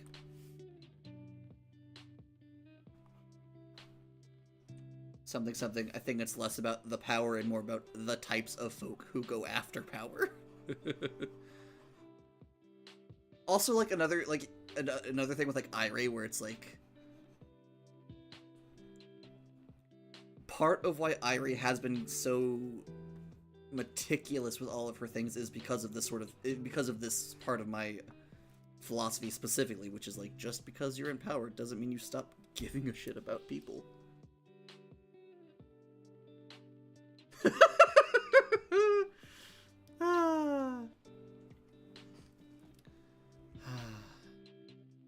God, what would I do if I had like just countless billions of dollars and just total power for a day? Actually, no, I know exactly what I would do. I would use this to like... I don't know the specifics. I would need to figure out the specifics. But I do know what I would at least attempt to use all of that for. Which is like... You know, apparently somebody put together a plan to end world hunger that cost $6 billion or less. And like, you know, if I've been giving billions of dollars and somebody has already designed a plan for ending world hunger for less than $6 billion, I would fund that idea. 'Cause that's bullshit. Institute universal housing.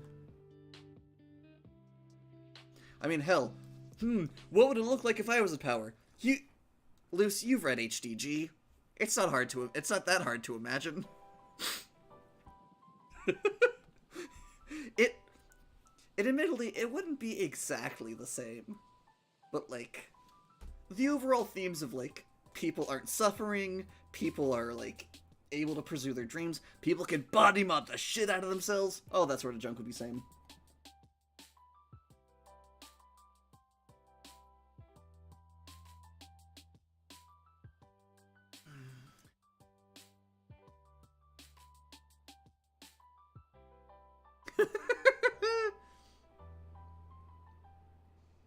Hell yeah.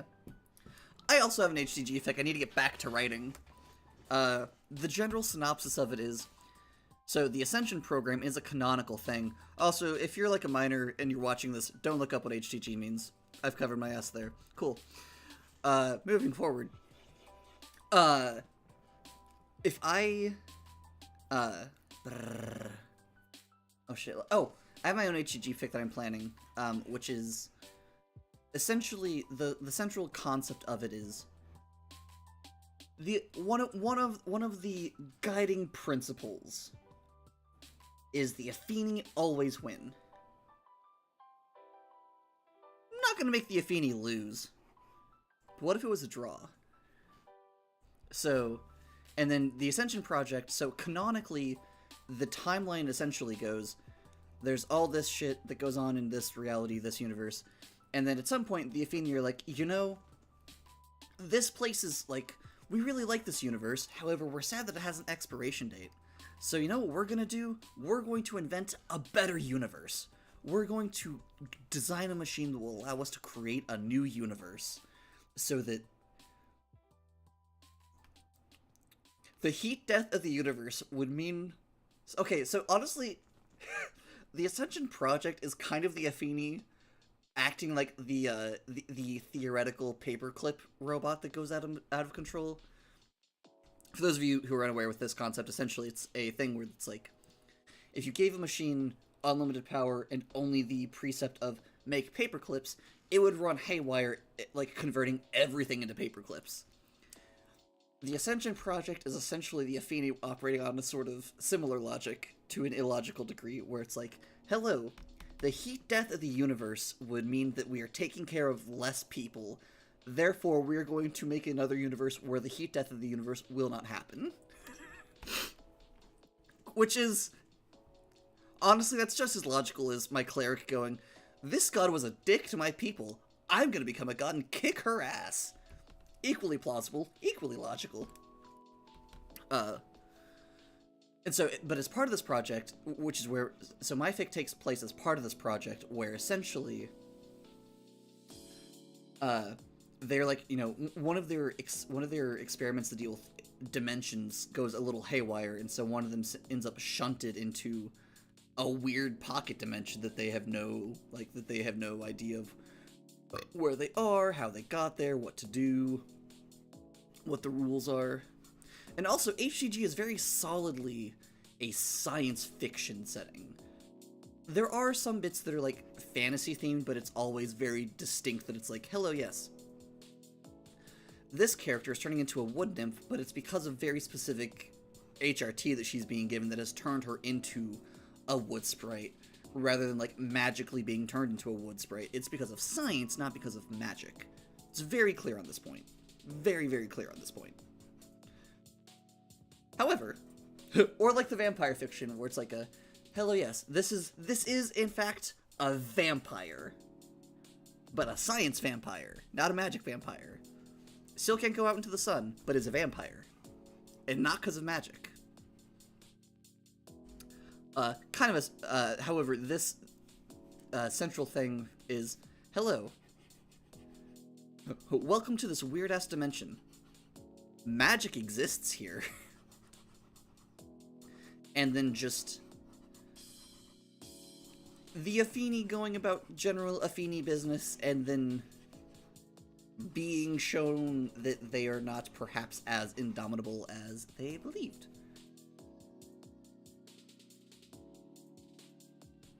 I'm really proud of like one bit of description that I'm really excited to actually get to the scene where I get to use it. Because one of the bits of description is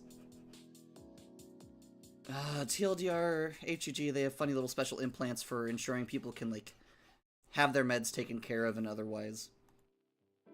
And also be used for some nifty, neat little things. However, it's a very thorough implant, and it, like, weaves itself into, like, all of your body. One of the scenes has the non-Afini character just reaching back, grabbing it, and I described it as, with the same amount of effort as it would take to pull off some sunburnt skin, she just... Oh, what? Oh, right, I'm gonna have to rework her name because her name no longer works anymore. Ah, that's unfortunate. Problem with changing language.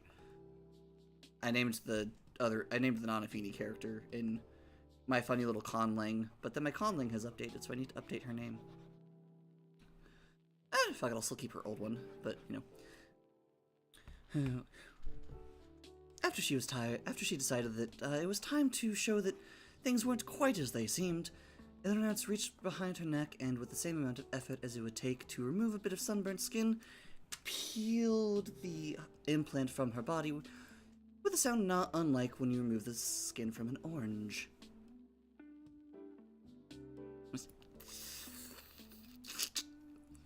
Very fun. Very fun. Oh, that's really cute. Oh, that's really cute. Apologies. I really like body horror. And I mean, though, admittedly, to be fair, that is kind of the point, because it's very. Because it's like unstoppable, incredibly. Functionally, due to technology, all powerful alien meets creature who breaks reality because it doesn't work in physics, it works in concepts. Because that's what Cuvithrai are. They're pattern demons. They don't work in atoms and like they don't work in physics. They work in patterns. It's fun and it gets weird because it's like they look really weird from the outside. Because from the outside it's like it looks like reality is breaking whenever they do things with their powers. Because it's like, how did you fix that person's arm? I just removed the broken pattern from it. Huh? So, you know how, like, that, you know, so, like, it was broken, and I removed the concept of being broken from the bone, then, therefore, it's not broken anymore. How did you put it back together? Well, if it doesn't have the broken pattern, then it's not in multiple pieces now, is it? It just, like, it works on that kind of logic? It doesn't really fit the whole, like, it doesn't work with physics, it works in patterns, in concepts.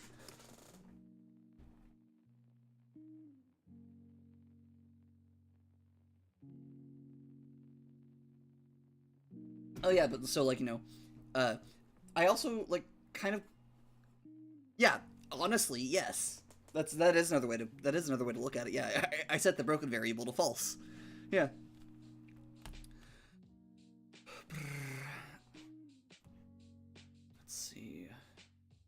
You know, instead of making this a whole other thing, I'm just going to expand these bodies of water.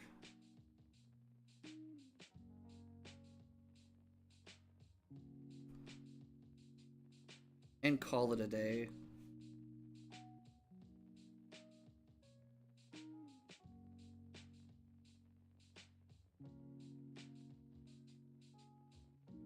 Oh, right, but so just like, you know, a funny little alien who has never come across someone who they couldn't just immediately, like, either control, or, like, who they weren't immediately, like, technologically superior to, or, like, you know, alien who has always had the upper hand meets creature who, by definition, you cannot have the upper hand on unless unless they give you the upper hand, literally.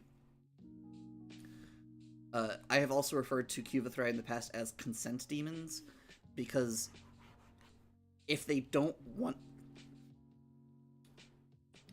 You literally cannot do anything to them that they do not consent to happening. I shot you in the head, how are you still alive? Well, I didn't consent to being shot in the head and damaged, therefore your bullet hit me and did nothing. I just destroyed the entire reality you were a part of. How are you still alive? I didn't say that you could destroy me, so you couldn't. It's not that hard, really. I don't understand why you don't understand this. It's really not that hard. Unless I say that you can do something to me, you can't do it to me. So, it's very fun. Balanced? No. No, no, no, no, no. Not in this, not, no, no, no, no, no. But to be fair, they're not really... My first original draft for Cuvithrai kind of spawned from, I joined a roleplay place, and, it should not have been the first roleplay place that I joined, because it was very like hello, anybody can die at any time ever, and there's very little to no actual, like, restrictions or rules or anything about that, so long as it's, like, something vaguely resembling, so long as the sequence of events that transpired make sense, it's fine. So, I approached the site I'm in with a pitch for, like, okay, so creatures who they're shapeshifters, who can affect things around them, but their only limitation is their own creativity. And they're like, oh yeah, sure, that sounds fine. That doesn't sound like a problem. Because there were like vampires and werewolves and like other sorts of weird sorceress bullshit there, so it wasn't really like that out of place. And then just, I've kind of kept that concept with me and just kind of been working on it and refining it and changing it and getting it more to where I really want it to be. And it's very good. It's also like fantasy shows you the author's thinly disguised desire to solve all of her family's problems and be able to literally like wish problems away because of just having the ability to just wish problems away.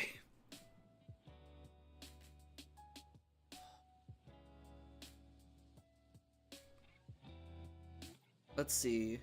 Would Ocean of Gold be too on the nose?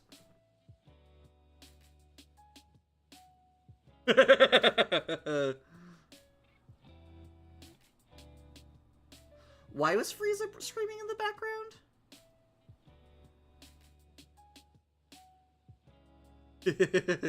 Also, yeah.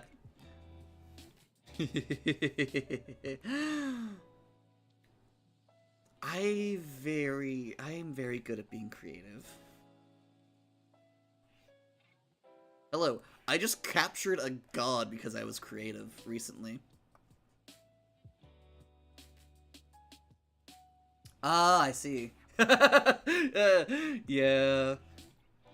God, the power creep in that show was insane, by the way. Like, I don't know if you've watched, like, all of, like, Dragon Ball, like, and Dragon Ball Z and whatnot, but, like, I'm currently in a Dragon Ball Z, or a Dragon Ball TTRPG situation, and, due to this, my partner and I, who is also in that, have been watching Dragon Ball, just to, like, you know, because she's never seen any of it. I've never seen a whole lot of Dragon Ball, and so, you know, we both just want to kind of familiarize ourselves with it a little bit more.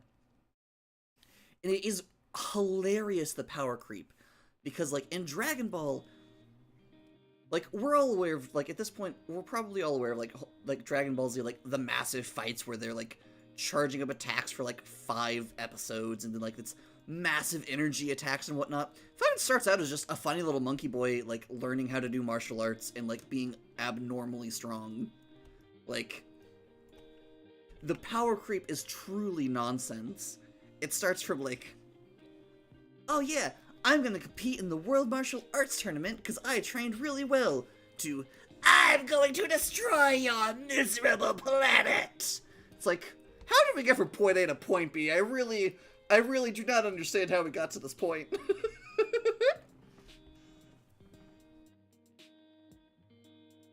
Honestly, that's fair.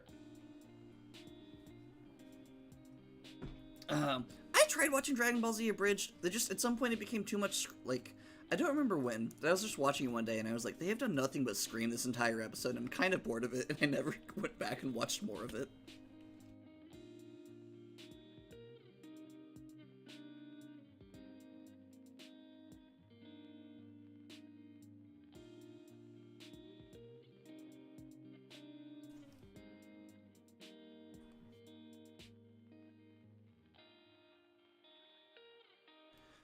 I've had kind of like weird exposure to Dragon Ball and its media, because I've seen a couple of different episodes of like Dragon Ball Z Kai, and I've seen like a scattering of episodes of like the anime.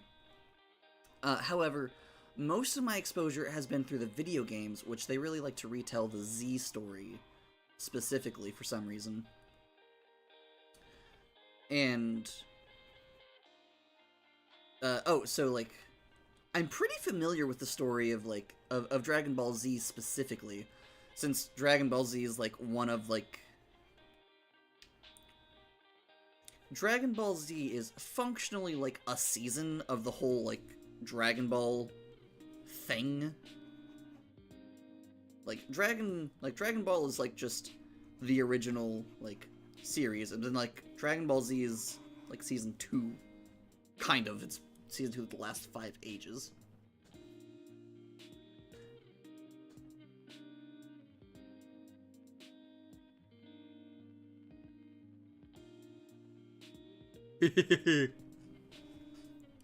I love Alucard so much. Aww. Oh.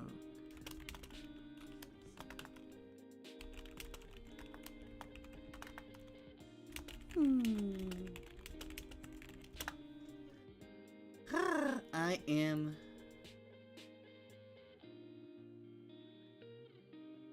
a very lucky mom.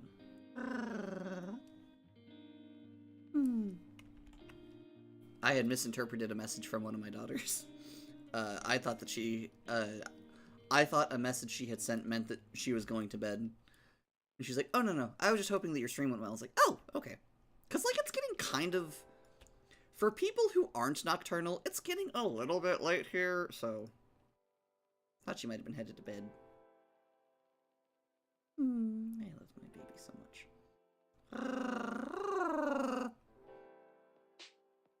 I'm very happy and... Ah, nope. Go back.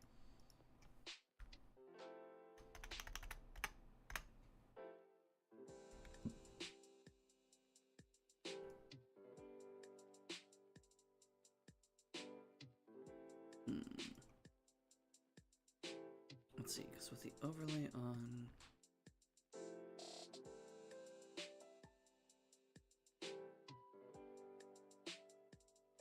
Let's pull you up a little bit further up here. We don't want you kissing the edge, but it's fine to have you a little close.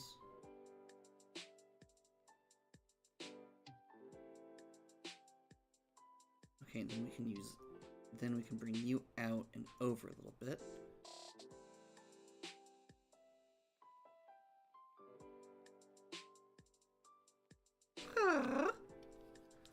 Cool.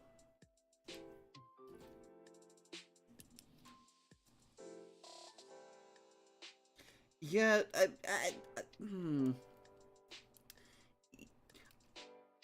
I am vaguely aware of exactly what time it is for you, Luce. However, you are my friend, and I do not feel responsible for your particular, like, I don't feel responsible for your sleep schedule, essentially.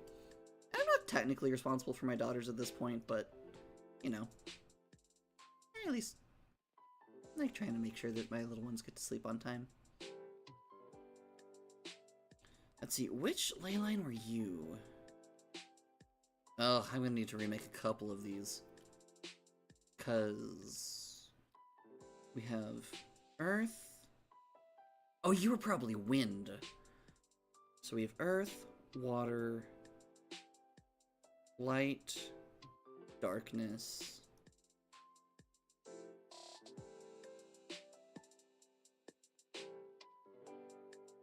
Light, darkness, no. Yes, darkness, right? Yes, darkness. So light, dark, water, earth, chaos. I should have been counting. Light, dark, water, earth, chaos, wind. Oh, am I only actually missing fire? Huh. Well, that's convenient. Now where the fuck do I want to put wind?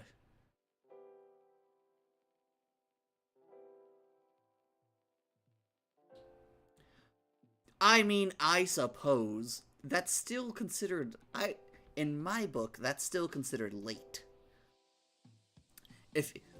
If you have been up for so long that it is no longer late, it is early, that just means it's extra late.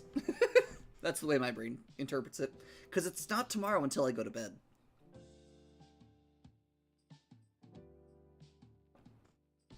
Genuinely, I do not, I will never speak of the day. I don't care if I'm going to bed at 8 a.m. It is still the day before until I go to sleep. That is just how my brain works. I've tried changing it. It does not want to go.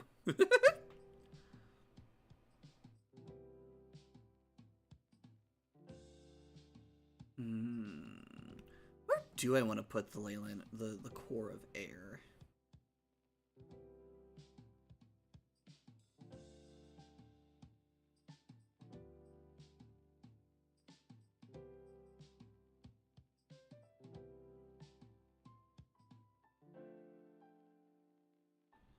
Let's see.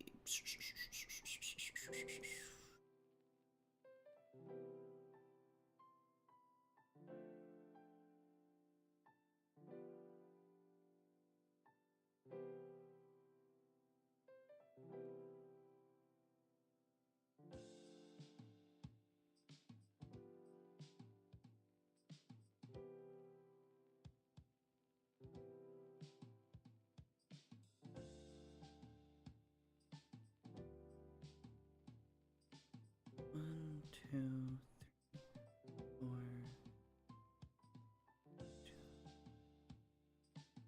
four, five, 6, 7. Okay, cool. Okay. That makes sense. I thought there was only 7. I don't know. Numbers are not my friend. Never have been, never will. I'm kind of tempted to put wind on Rune Hidosu Alus, just because it's like the weird little, like it's a strange little thing that you can only get to the center of if you can fly.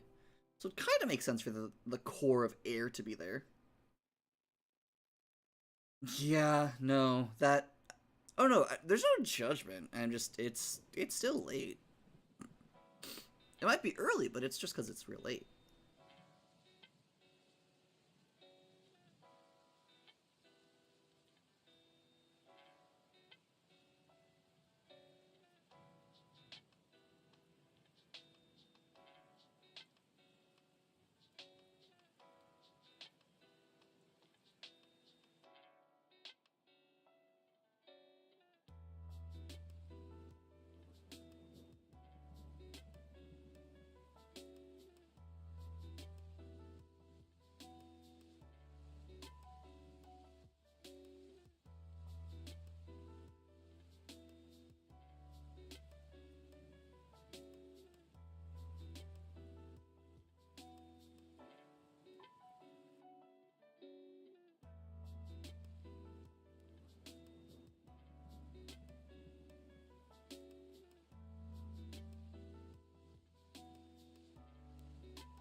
Hell yeah.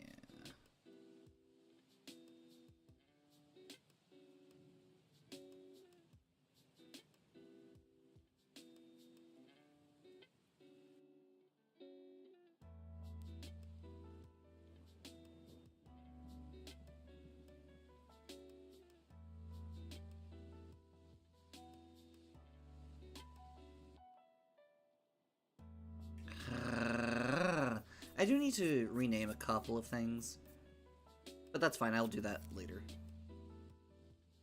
I'm also, like, shamelessly going to be like, I feel that. I definitely understand that, Luce. I too judge my body for being dumb sometimes.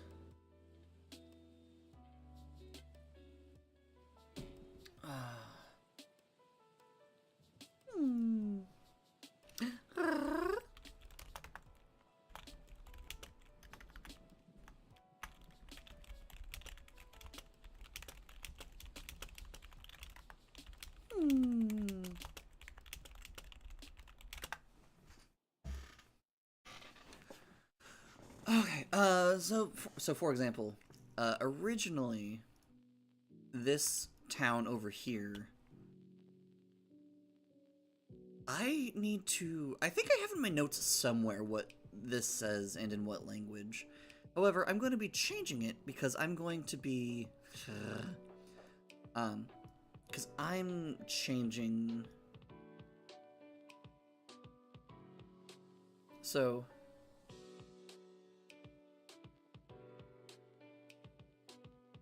Ooh, this part's fun and groovy, I like it. Um,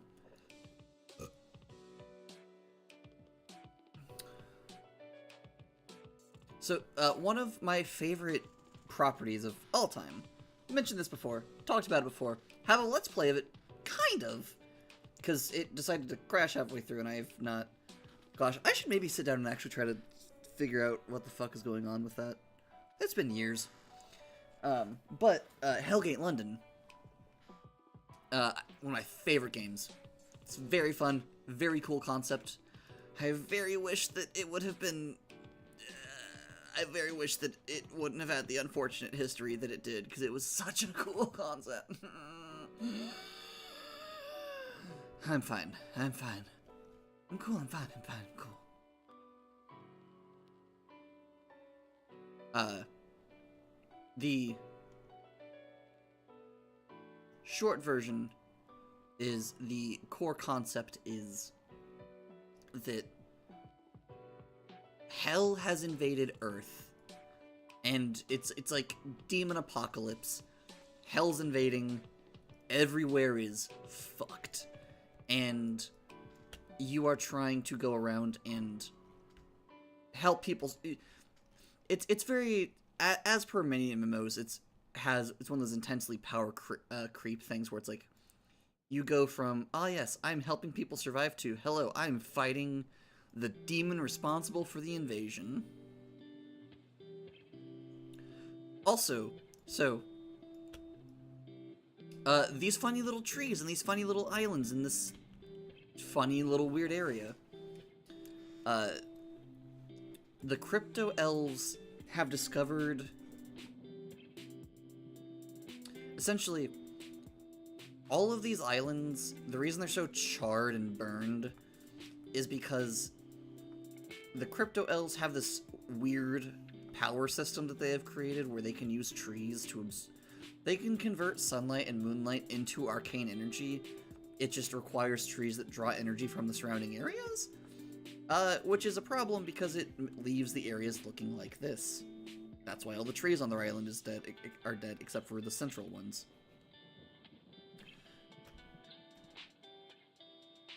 Also, I do have, like for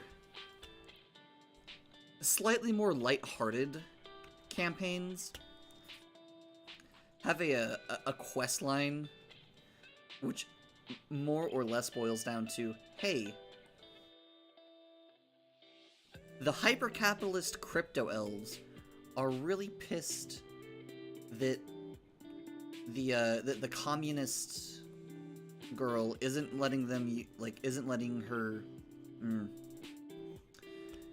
The hyper-capitalist crypto elves are upset that the communist girl won't let them use her desert as, like, a giant solar panel for their ghost chain operations. So they have this plan to try to, like, secretly, you know, plant some of their weird-ass trees in the desert. And just kind of focuses, in that quest line just kind of focuses around stopping the crypto elves and, you know, not letting them do that. Why can't... It's very weird that I can't eraser...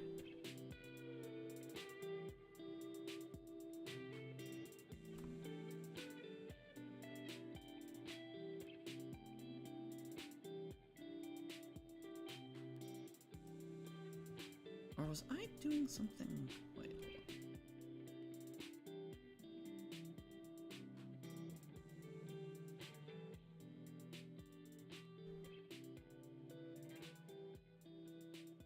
on. Oh, okay. I am misunderstanding something, or my visual processing is just off, which is also very possible. One of the chords that has played in a couple of different portions of this part keep making me think of a song, because it sounds like a... sounds very similar to a... Wait, what happened there, actually? Hold on. Wait, when did you happen?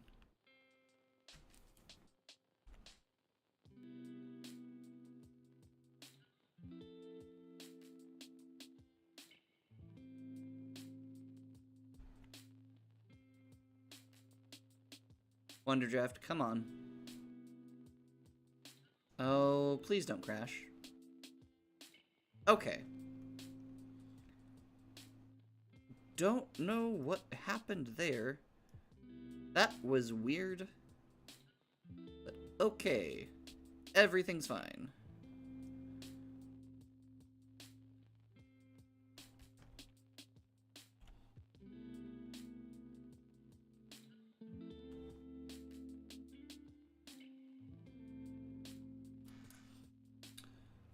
Okay, so we have darkness, light, chaos, water, earth, air, fire. I should theoretically put... Yeah, I think I did too. Also, hello, welcome to the stream. Yeah, I think I did too, which is unfortunate, but oh well.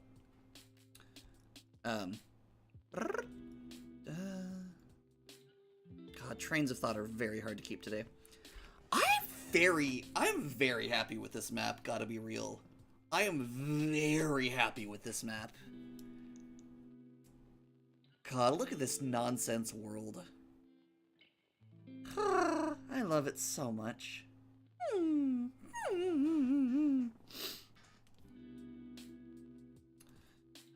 Okay.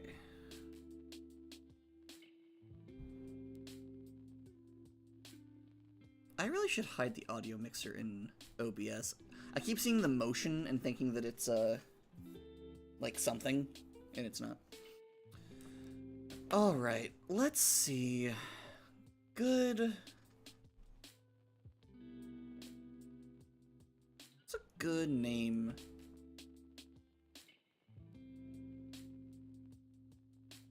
I'm trying to think of a good name for this part of the waters, because this place, Railu, it's underwater place that kind of has control over the waterways here, and so due to this, they're kind of, you don't really want to piss off the people who control the traffic in like the major trade routes. And they, like, this is one of the largest, like, this little junction sees a lot of trade just because of how things are located. It's not, like, the largest intersection, but just due to, you know, where, you know, like, because to go around Rosar, you kind of have one of two options if you're trying to get to, like, Le Quilfer or Nisats. So, there's, like... God, ocean journeys on this place are gonna be such a pain. Like...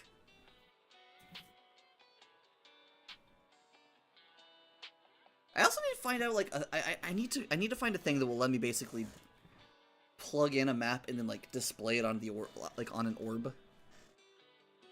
Just so I can, like, figure out how exactly, like, this would look like on a globe. Or a thing that would let me, like, sculpt a globe actively. That would also work. The Ocean of Gold keeps coming to mind. What would that be in Croatian? 'Cause...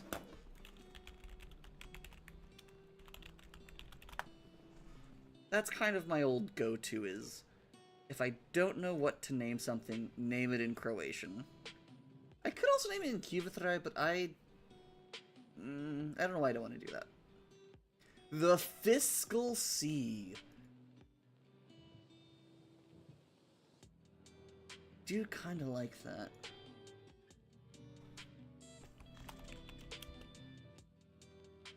Fiscal.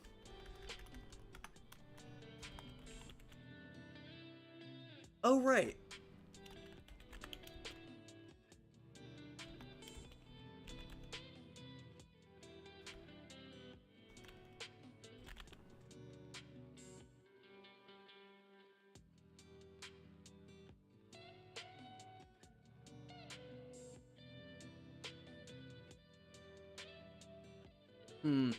I wish I would have kept slightly better records about where I had translated something. Yeah. No, I'm seeing what I'm picking up what you're putting down.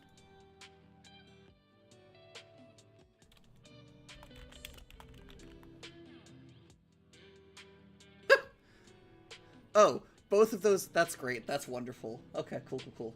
Yeah. So hey, fun little.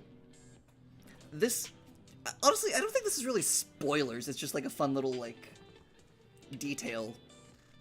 But the name of the capitalist capital means money in Croatian. Lova Novak.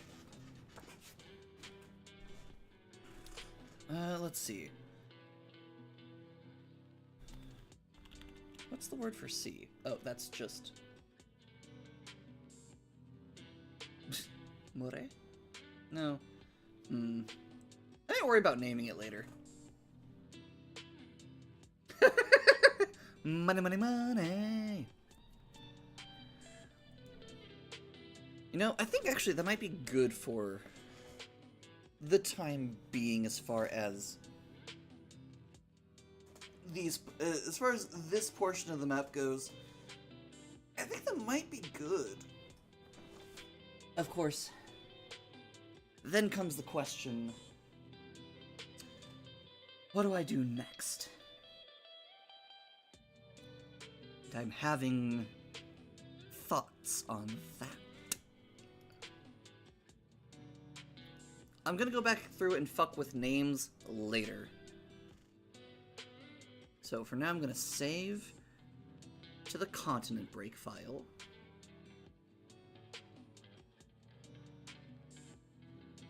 Then I'm going to save as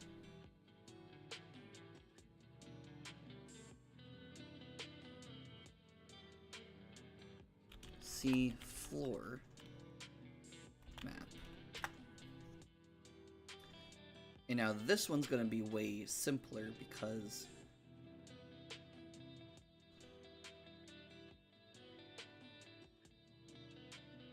all of these except for you, nah. You, and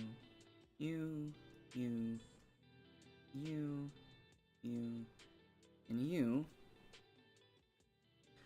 All of you, thank you for your service. You can all fuck off now. Because what we're going to do here now is... Ooh, do I want to keep... Oh, you know, what if I did this? Hold on. Random idea. If I did this... Would this...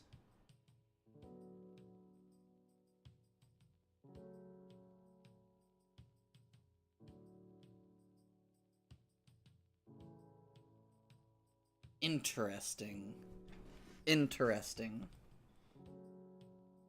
Oh wait, is it because...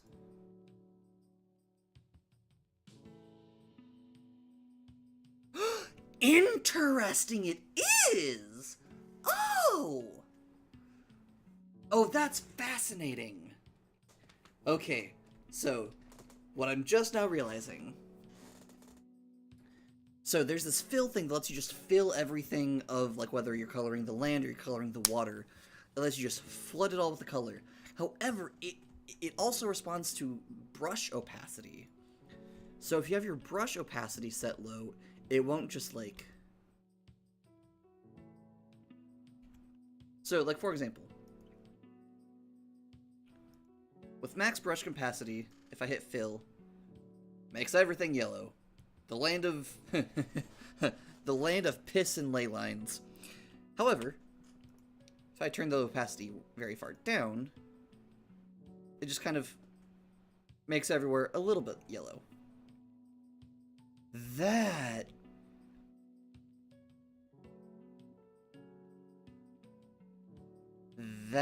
is handy. So, okay, so that being the case...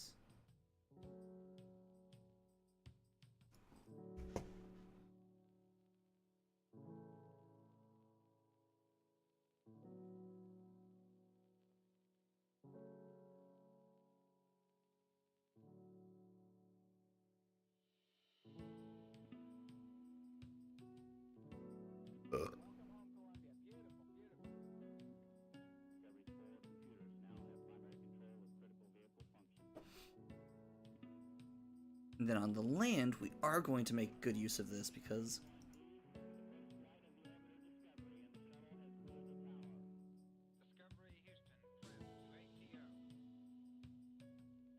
I'm confused by what that does, but that's fine. And because this is for the sea floor map, we still need to know where, like, the land masses up top are, but they're going to be kind of just irrelevant, because that's just going to be nothing. Fish skull. You know, I do like that, but I don't. I'm constantly oscillating between how, like, you know, I have the crypto elves, but I don't know if I want to have such an obvious pun in the name of a location. It's very, like, I don't know. Undecided as far as, like, how far I want things to be serious and how far I want things to be not serious. So then down here,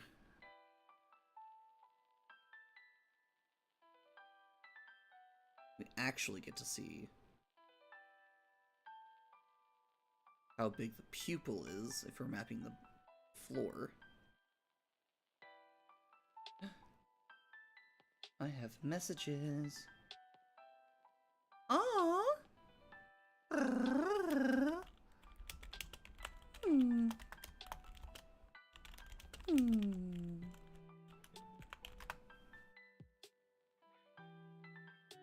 No, you're doing wonderful, Luce.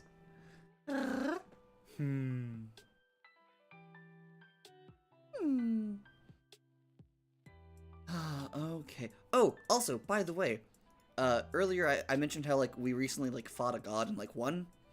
I also have to give major shout out to, like, my youngest because she was amazing. A while ago, like, months ago at this point, I was like, cool. So, we're gonna be fighting Lolth soon. I know you're very, very familiar with, like, 5e and nonsense and bullshit.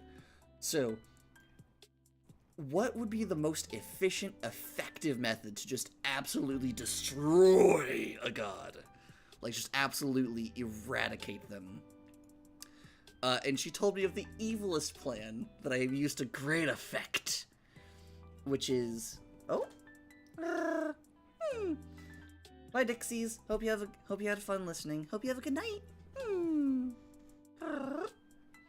Oh, but so...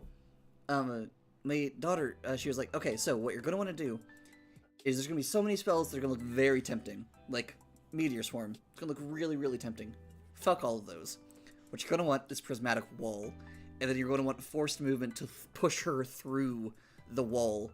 Because if you do that, it's 50 d10 per time she passes through the wall. And I did it, and it was great. It was wonderful. I don't know how much damage I dealt with that spell, but it was great. And sure, a lot of the creatures that we fought were immune to poison damage, so it was only 40 d6 every time. But oh no, 40 d6 every time. Also, it murdered everything. One of my favorite turns from that combat was, because my character has Dunamancy, so like gravity spells. And due to the final feat I took on her level 20 level up, she also has access to a limited degree. She also has access to metamagic. And so one of the things you can do with meta magic, which is very fucked up, but it's a totally legal thing to do as far as I am aware, is you can, if you have an AoE, you can make the AoE bigger. So, like, for example, Fireball. You, like, double the size of Fireball.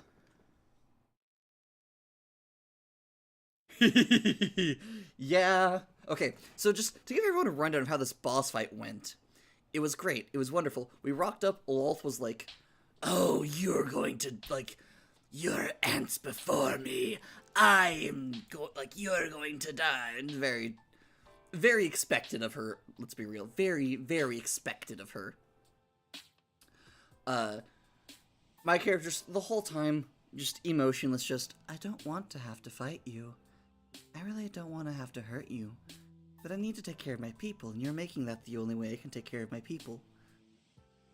Genuinely try to give her every single possible chance to surrender. Never took it. That's fine.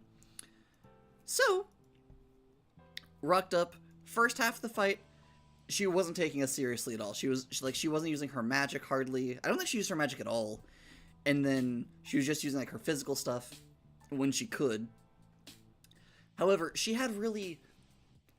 I'm a planner, and I have had months in, like, I've had so much time to plan for this confrontation. So, she had one good turn, and then I fucked her. First turn, she picked me up, threw me across the field, grabbed one of our allies, and, like, moved with him. And that was, like, the most effective turn she had after that. Because afterwards, after that, I forced her through a prismatic wall so that her next turn she had to go heal. And healing drew her out of range for any of her non-magical things from the rest of the party, so she didn't do anything there. I don't remember what she did the next turn. I don't remember her hurting anyone. I just remember her moving towards the next source of healing because we had hurt her in between turns. And then, after that point, okay, where was it? It was like, yeah, not a single spell the first half. Let's see. I did write down a play-by-play because it amused me to do so. Oh wait, but it's not all right there. It's half on the other server.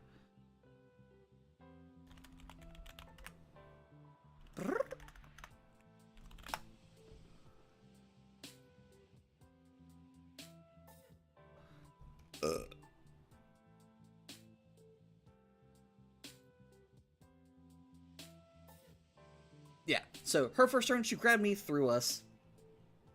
Second turn, she went, healed some. Third turn, she went to move closer to another healing thing because we had hurt her some more because our gunslinger is disgusting. Fourth turn... Oh, right, that's what it was. Okay, so our first session of combat was 4 rounds long. Lolth's first turn, she picked me up, threw me, and grabbed my companion and pulled him away and moved with him. Her second turn, she healed, because I had hurt her very badly. Third turn, she started moving towards another source of healing. It didn't really do much to anybody that turn. However, after that turn, our gunslinger hit her with a curse bullet, which she failed the wisdom saving throw on, which meant that she was cursed so that she had to make a wisdom saving throw or waste her turn. And on her fourth turn, she failed that save. And that was the end of we only got through 4 rounds that turn, or that session. Next session, her first turn, we countered all of her spells. And then I put her in a real bad situation, because she was starting to use magic. So I put her in a silence bubble and then locked her spatially in place. Well, technically did that over 2 turns. The first turn, her allies had surrounded me, so I steel wind striked, teleported on top of her, cast silence, then jammed an immovable rod into her, her torso, in between, where her spider half and her human half, or her drow half, connected. Then the next turn, I reached up and I cast a movable object on her armor, which was a very, wrapped in, complicated ordeal that, she couldn't have just gotten out of if she tried. And then from then on, she was just kind of boned, because to cast a spell, she had to roll a check against my spell save DC, which is obtuse. And,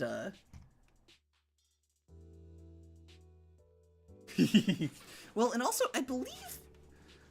I do believe that, like, innate spellcasting, you can still counter it. Because there's a lot of stuff that's weird with it, but, it would have sucked, because that was a lot of the plan, was silencing her. Though I did have another plan of trying to put a collar stone on her to see if that would have worked. I wouldn't have expected it to. But, who knows? Oh, right. Oh, so essentially, the thing, or the ruling was... It would have made things... She would have felt like she had a better chance. Oh, so, but the way that the silence worked, because a lot of her casting was innate, so it didn't just outright fuck her, necessarily, but if the spell had a verbal component, she had to roll to see if she could cast it. And if she failed the roll, then the silence spell fucked her over and she couldn't do it.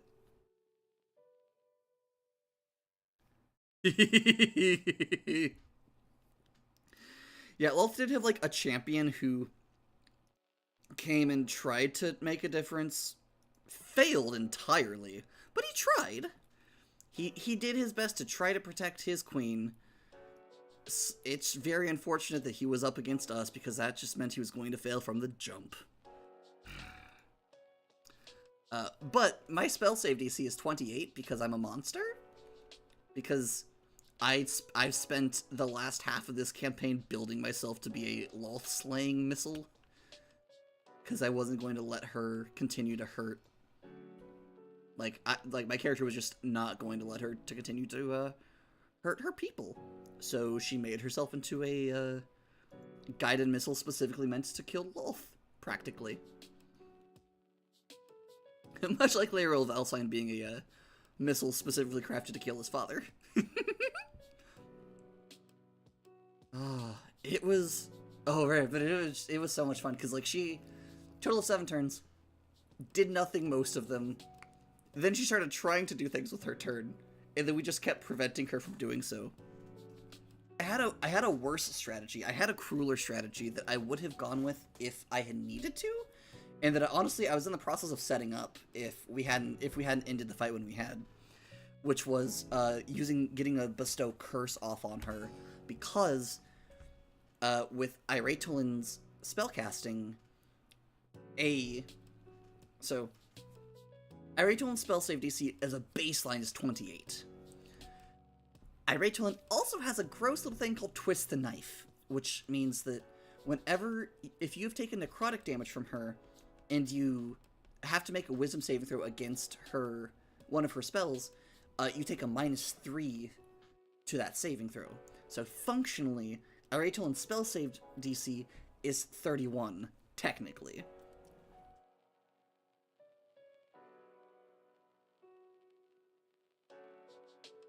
Oh, yes, Luce?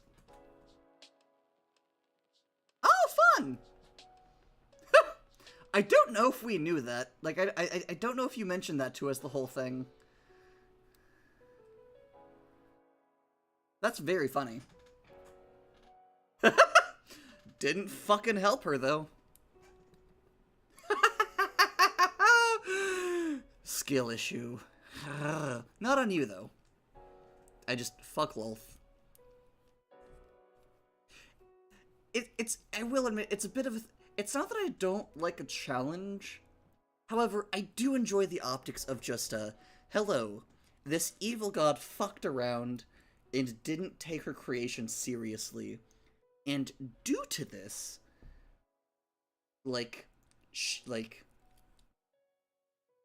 due to not taking her creation seriously, her creations who were doing things out of love were able to make her utterly unable to harm them. That's very fun optics. I enjoy that rather a lot. No. Lolth skill issue. Lolth skill issue. You were delightful. You were perfect.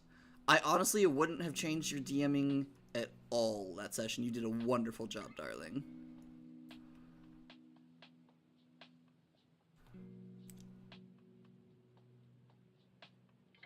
Also, I'm almost done with The Promise, which also was like a close... I was debating on whether or not I was going to make this stream essentially me, like, working on The Promise. You know what? Fuck it. I will share some things, because I do think it's very funny. Let's see, where's my Promise tab? So, you know what? Fuck it. We're gonna jump track to a different hyperfixation. So, my D&D character's whole thing for a while has been, hey, I want to help, be like, hey, I want to help my people be free from Lolth so that no one is hurt, so that Lolth's not hurting them anymore, and so that I know that they are safe and protected always. However, she also, like, Lolth is a problem. Like, Lolth is dead set against, like, Lolth is just absolutely set against, like, everything that Irate Tolan stands for and wants to do as far as, like, hello, I just want my people to be happy and safe. Lolth's like, well, go fuck yourself.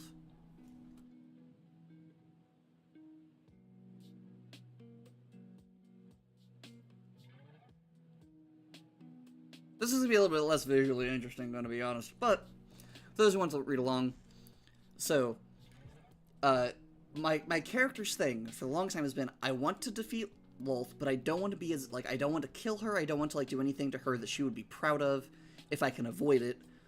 However, taking care of my people is more important than not making Lolth proud. So, essentially, her solution is essentially enforced, is essentially, like, community therapy,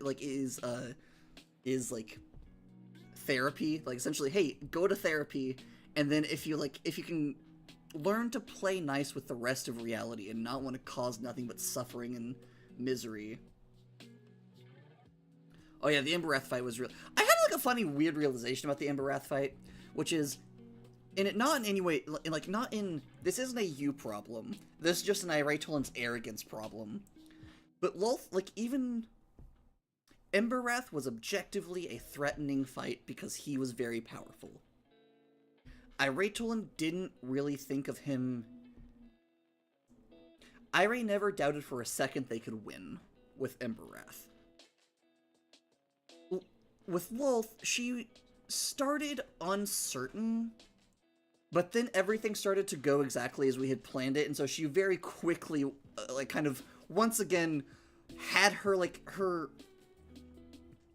Because Irate's kind of been operating underneath the belief that, like, so long as she can keep her passion and her devotion to her people burning hot enough, she can draw on that power to overcome anything that would harm her people. And so far, she has not been proven wrong. Every challenge she has tried to overcome that was a major threat to her people, she's beaten it, being driven just by her love and devotion for her people. So, pans out. However, so, you know, so she obviously needed to take care of Lolth, like, make her not a problem, but didn't want to kill her, because she would just come back and that wouldn't really solve the problem. Also didn't want to do anything, like, weird, like, don't want to do anything weird and manipulative, or, like, you know, like, sure, you could kill a god by killing all their followers, but that's not something we're about. That would make Lolth very proud, for one, and two, that's just bad. Genocide is bad. Shockingly.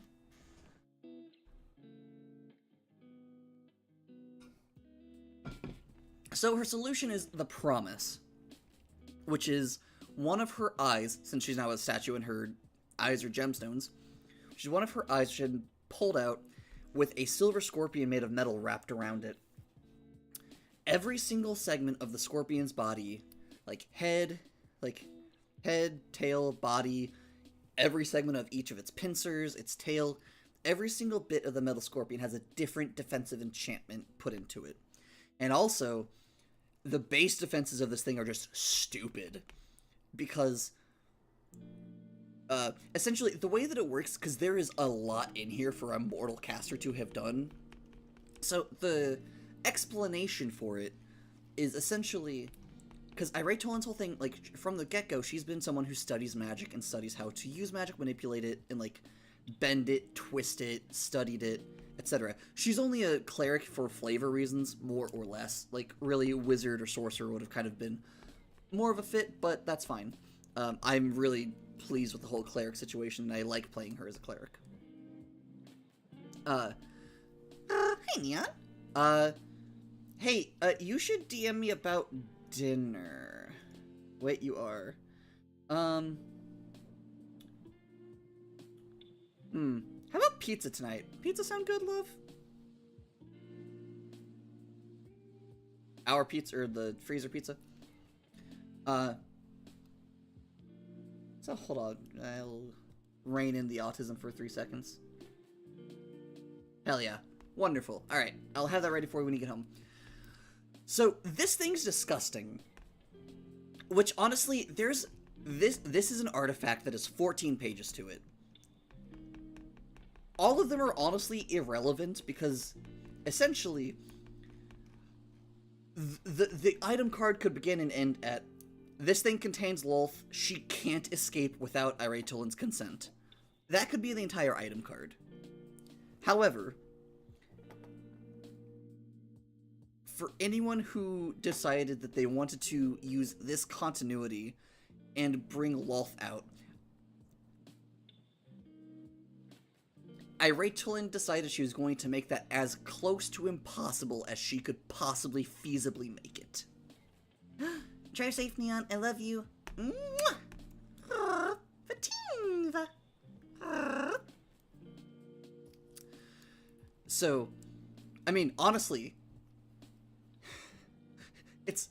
it's a little unfortunate because anyone who wants to get Lolth out of here,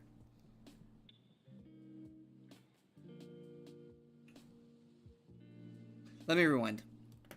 So there's a custom spell that Luce made for this campaign for one of the PC's characters' backstories. That, if completed, it utterly erases your soul from existence to the point where not even a wish will bring you back. One of the parts of the promise, like the final failsafe, is a combination of time stop spell and that spell. That essentially, if someone were to pull her out of there, it forces Lolth to go through the entirety of the spell in an instant and instantly kills her so that she can't escape. And if that happens, Irate has other plans to essentially raise the... Because the thing with gods is even if you kill them, their worshipper's going to bring them back. Right? So, the solution is that even if someone somehow tunnels into this and gets Lolth out, she's gonna die instantly. Like, she cannot get out.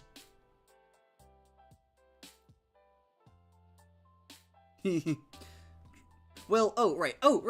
So the way that this all happens, essentially, is because Irie's been studying magic and working on, like, and learning how it works and everything for forever. 230 some odd years old. For a while. So, obviously, she couldn't cast 9th level spells when she made this thing. However, she had access to their spell formula. So the way that the promise works is essentially all of these defenses were ready to go. The only issue was they didn't have a power source. But essentially, the way I describe it, all of the circuitry of all of these defenses were in place. It was just that it needed the power source, which is Lolth. And, now that Lolth is in there, everything is online.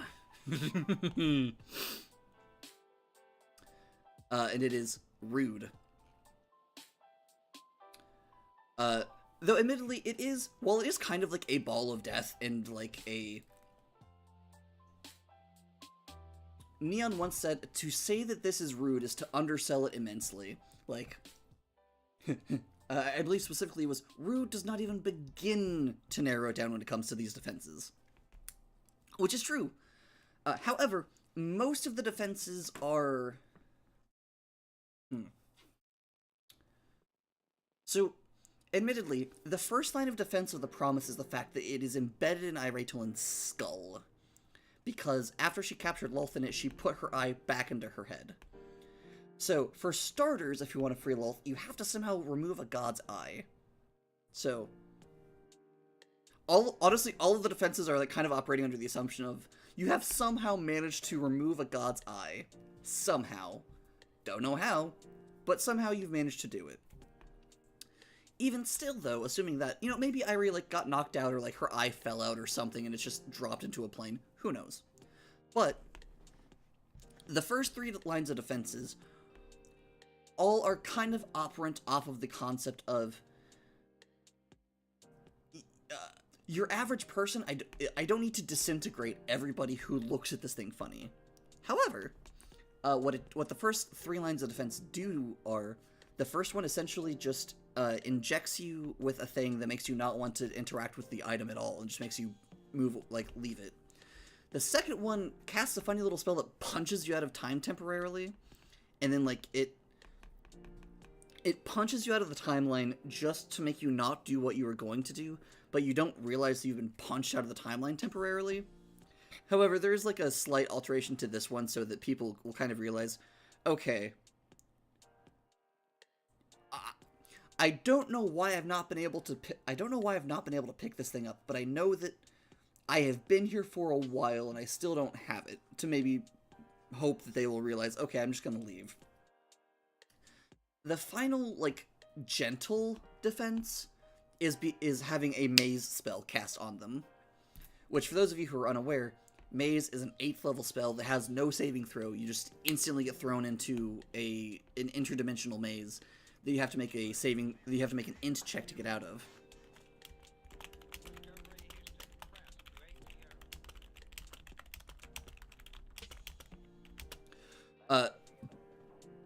This maze is slightly altered. Normally everybody gets sent to, like, their own maze. But this maze, everyone gets sent to the same maze. Instead of the DC being 20, which it normally is to get out, it's her spell save DC, which is disgusting. So, like, those are kind of, like, the 3 gentle defenses for, like, dealing with, like, just your average person who, like, might somehow stumble across it, possibly, to avoid having it be, like, a landmine where it's like oh, hey, what's this? Instantly gets annihilated. Though, admittedly, if a DM is... Though, I will also say, this can be used in such a way to where instead of... By default, the defenses are meant to trigger sequentially. However, you could also roll every single time to see which defense triggers. And you kind of have to for one of them, because, the 12th defense is called Poor Fortune, which is roll 1d8, then whatever number you roll on that d8, roll that many d20, and then whatever those d20 roll, activate the corresponding defenses from this table. If you roll a 12 on any of those d20s, you roll another d8. And this can chain infinitely, if you happen to get Poor Fortune. So, things are just...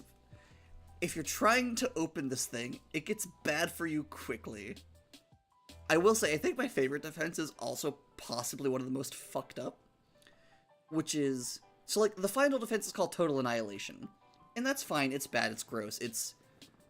Total Annihilation is, like, intimidating. Because Total Annihilation is essentially... It casts several spells simultaneously in, like, a sphere that encaptures whatever it is that triggered Total Annihilation, whether it's like a storm giant or a microbe or a sentient universe, whatever it is, the Total Annihilation encompasses all of it.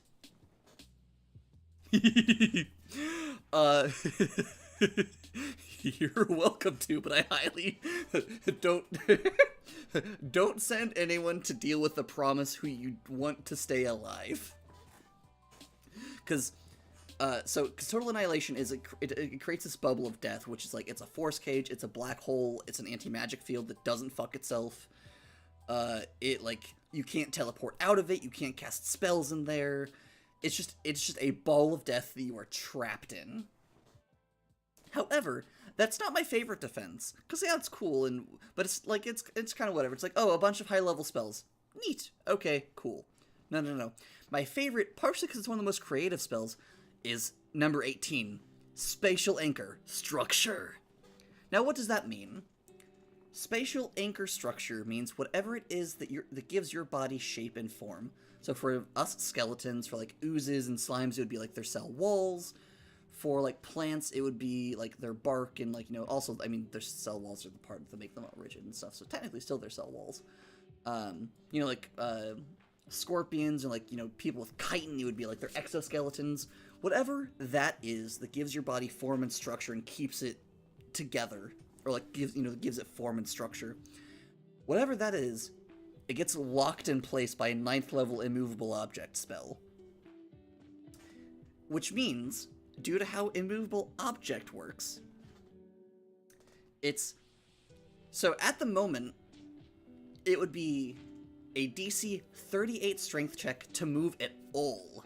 Like, while this is active, it requires a DC 38 strength check to move at all. And then you can move a maximum of 10 feet. Trigger warning for, like, severe body horror for the words I'm about to say for the next 5 minutes, probably. Okay. Give you a moment to pause. Because this is, like, deeply fucked up body horror shit. Just as a heads up. Okay? Skipped ahead? I'm hoping you've skipped ahead at this point. Or, I guess in the future, skipped ahead, or if you're listening now, muted if you don't want to hear it. Or, yeah, muted if you don't want to hear it. So, you can DC 38 to move at all. However, anytime you attempt to move, you take 4d8 damage of no type, just raw damage, as your muscles and tendons and ligaments and all of that try to move while your skeleton is locked in place, but you still try to move. And, you have to contend with the fact that your skeleton can't move, but your muscles are still so, like, you're taking a shitload of damage from your muscles basically trying to pull themselves off of your bones, more or less. If you pass your check and manage to move, you take half damage because you do manage to move your skeleton with you. If you fail your check and you don't move, you take more damage because, yes, you don't move, however, you also don't manage to move your skeleton, which means you take more damage from your, like, connective tissues slightly pulling off of your skeleton, or whatever you have that gives your body structure. And that's a very uniquely fucked up defense. And, I mean, something else with it is that, like, it doesn't lock your muscles into place. It doesn't lock, like, it just locks your bones into place. But everything else can still move. But also means it's not holding you up. So, I hope you were sitting down whenever this got cast on you, because otherwise you're gonna get tired, just, like, exhausted, just standing there for a while, just locked in place with your bones just locked there. And due to it being cast at a 6th level or higher, this means that spell won't end until someone casts Dispel Magic on it. So, it's bad. Opening the promise, it's bad here. Like, it is, not pleasant. Don't open the Lolth Ball. It's very simple. It's just, don't open the Lolth Ball.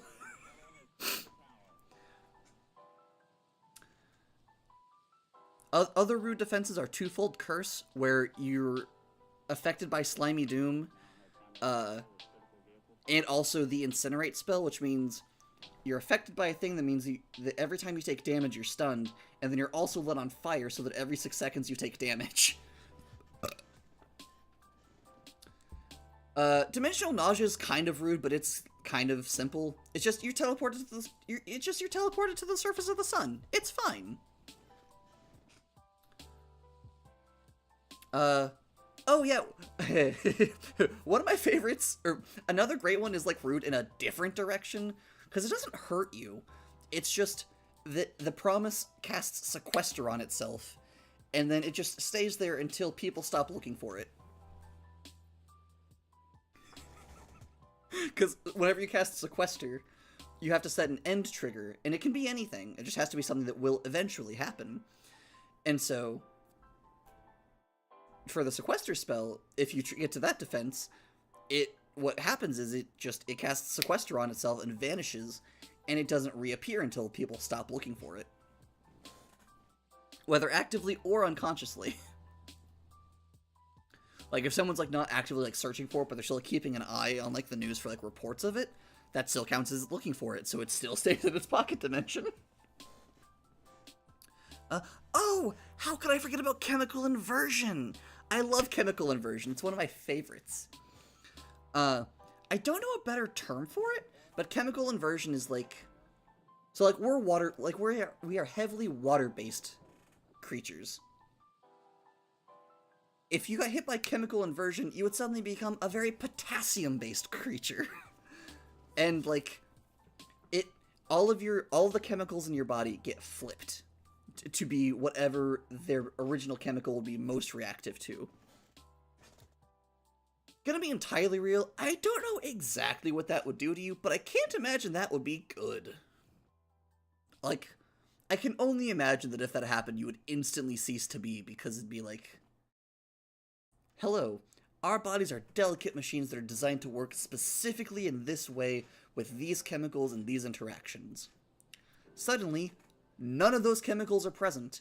Nothing is there that we are designed to work with. It is just, like, literally, you are now in a form no longer capable of sustaining your life. Like, I can't imagine that's going to end well.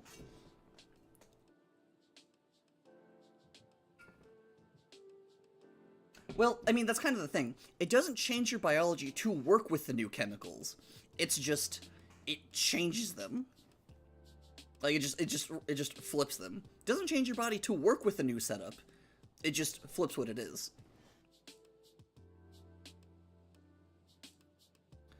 It also does change whatever is in your stomach, so, like, if you have any, like, water in there, that's gonna be turned into, that's gonna be not fun. There was also... What was it?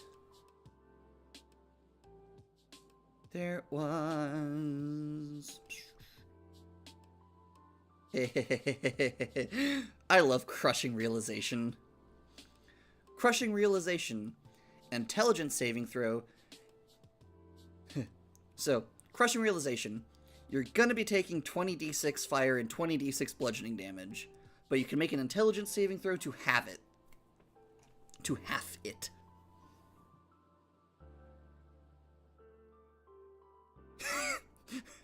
Gravitational inversion. Con save, or your personal gravity is reversed, so you fall into the sky. Also, it does have a defense for, like, if someone is completely... So, like, there are a lot of things that are like, hello, I'm gonna hit you for a boatload of damage. However, there are creatures that just naturally are resistant to damage and whatnot. However, if a creature rocks up and is completely able to just ignore the damage and the conditions inflicted by the promise, well, the promise will be like, okay, cool. I'm gonna mind control you and turn you into a guardian instead.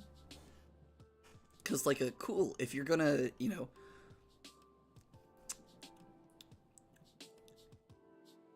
If somebody is completely immune to all of the damages and all the nonsense that goes into this, then what better a guardian, you know? That's honestly the thought process is...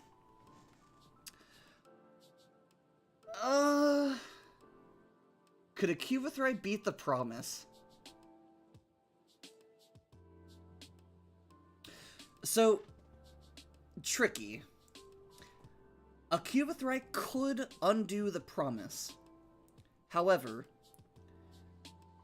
the way Cuvithri function, the only Cuvithri who would be in a position to interact with the promise would be ones who could, like, see the patterns and understand that, oh, if I let this out, this is gonna fuck up everything's pattern. Like, this is going to be bad if I open this up. So, They could, but none of the Cuvithri who would undo any of the things exist outside of their home plane. And I don't think anyone... the Cuvithri plane is a very interesting place that,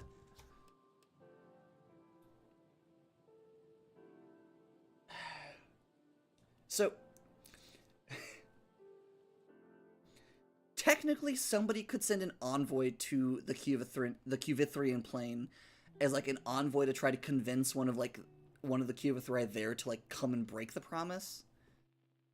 However, the issue there is that unless you're a Cuvithri, and unless you know how to guard your, unless you know how to, like, guard your concepts and your patterns, i.e. unless you are a Cuvithri, the plane eats you whenever you arrive. Because it's a plane of concepts, and if you don't know how to control your own concept, it boils you down into just raw concept that gets absorbed into the rest of the plane. So, like, technically, a Cuvithri could undo the promise, but none of the ones who, like, would come into contact with the promise would do so. Just because of, like, the kind of Cuvithri who are the Cuvithri who leave their home plane are those who are curious and want to explore and, like, help others. So none of those Cuvithri would want to let Lolth out, because that would be antithetical to helping people, essentially. And however, while a Cuvithri could technically undo the promise, it wouldn't... They could undo the promise, they couldn't get Lolth out of the promise. Because even if the promise breaks, or if, like, someone manages to tunnel into the other dimension or whatever, it will instantly kill Lolth.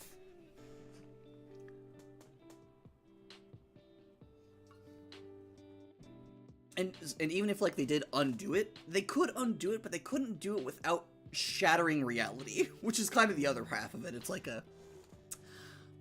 Like, yes, I could break this. However, due to how this thing is structured, I could not break it without breaking everything. Because, for those of you who are familiar with SCP, the,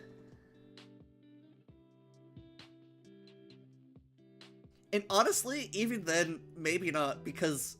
So, I'm actually getting ready to explain this part. So, for those of you who are familiar with SCP, the SCP Foundation, the mother kind of acts, or the promise kind of acts like its own reality anchor. However, the reality it anchors to is whatever Iratolan wants reality to be within its radius. So, like, mechanically, because this existed in a 5e campaign, mechanically, the defenses that I have on it is that 10 foot, and actually I'm going to change this one, because for more thematic reasons, 8 inches, 8-inch anti-magic field, 8-inch, nope, that's not what you're supposed to do.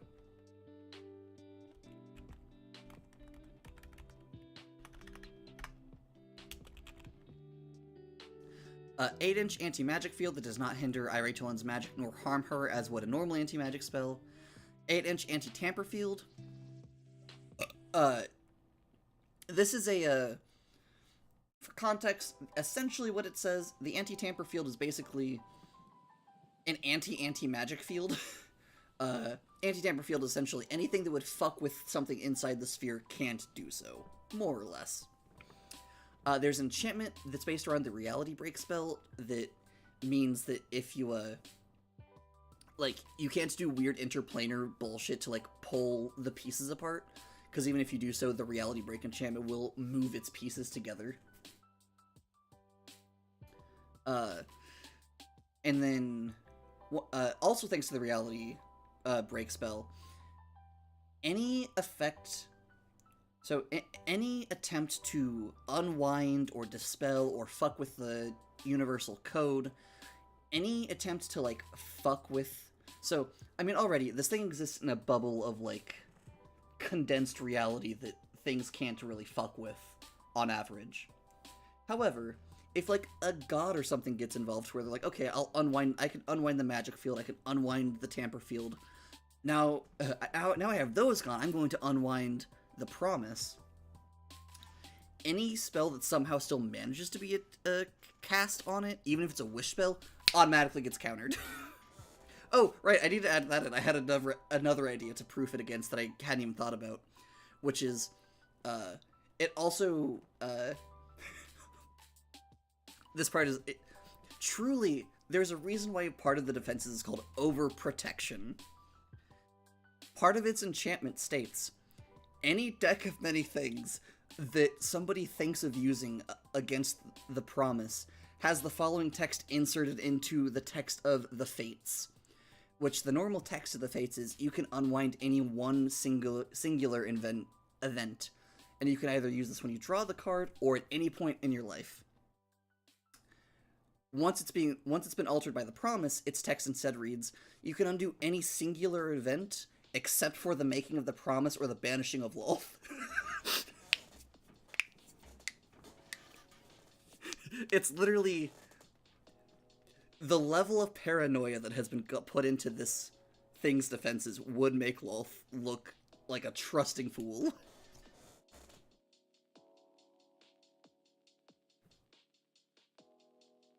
It's, I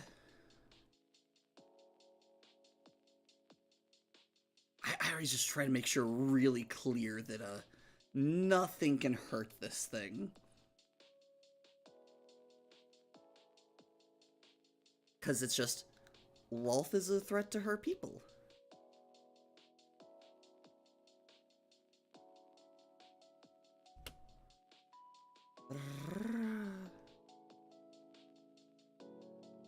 Eightfold defenses.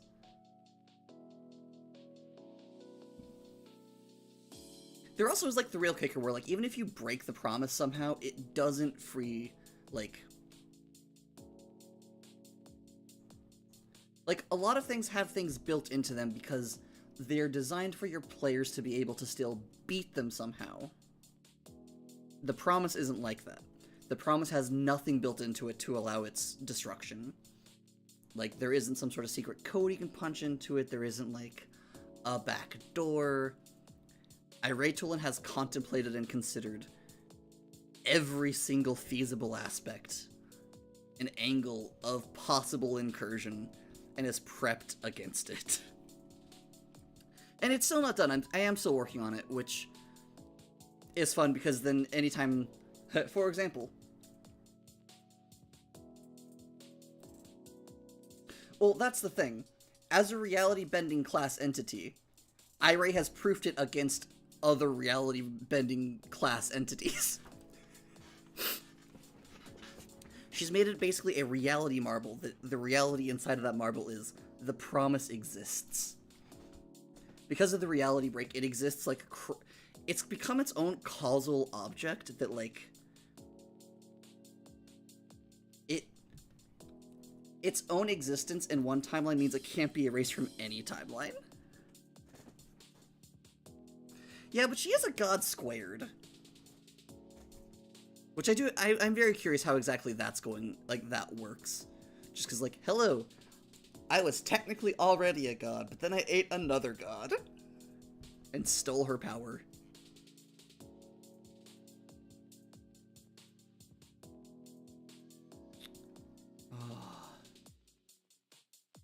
Oh, right. I do still need to update that. Where were my notes for that defense? Oh, I forgot where I wrote that down. I had an idea while I was out. And essentially,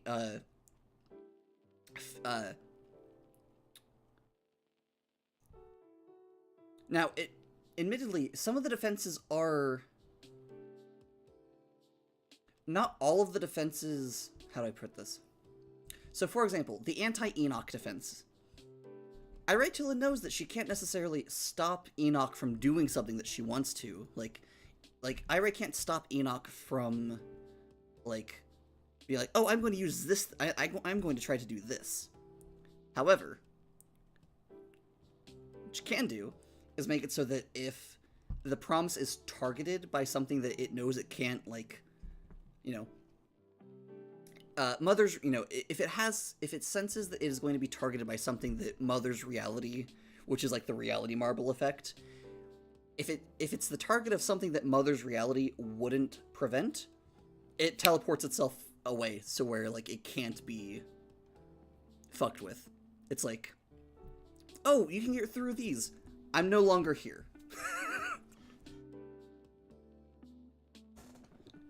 It is.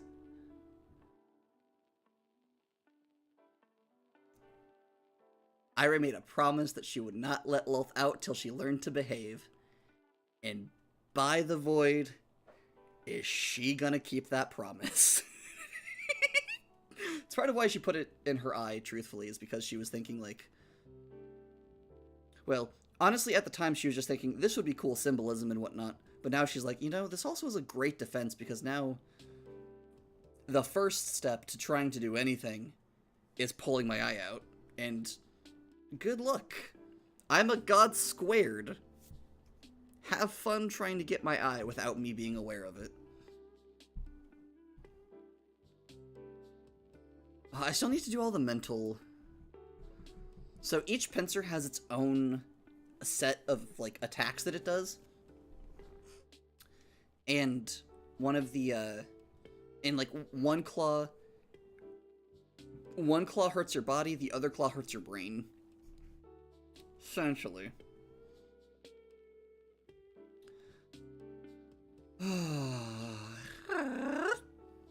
Oh, also, if you attune to it...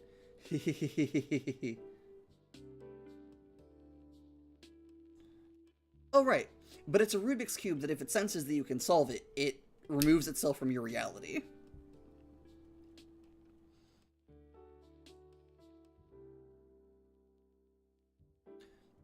Well, see, that's the thing, though. The way that its bamfing things works, true. It's just the problem is that she has to stop looking for it to be accessible again.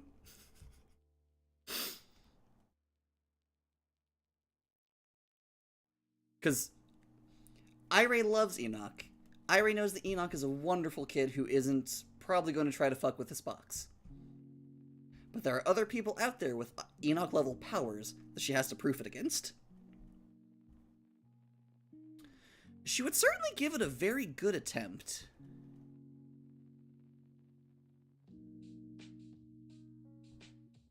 There's a good point. I do now need to contemplate what would be the best way to proof it against an entity such as Enoch.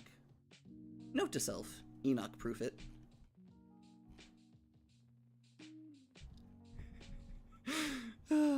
Let's see. Ah, okay. And with, yeah. Oh, right.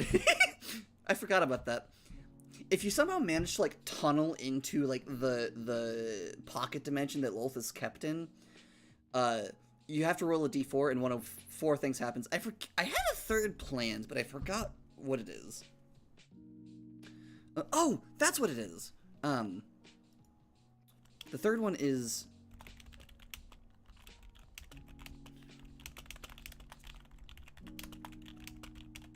The third one is... Okay, so... If you manage to somehow tunnel your way into the dimension, somehow, you roll 1d4 and one of 4 things happens. Either your portal actually opens up into the first chamber of the Scorpion's Maw, which means that you're suddenly being fucked by 8 black holes. Your portal opens up into the heart of an actual black hole, and will be shut after you've been sucked through it. You get sent into one of the other chambers where it basically hides and keeps all the people who have been sucked in and used as guardians.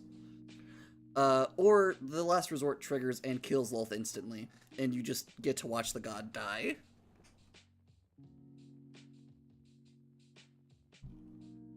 It is...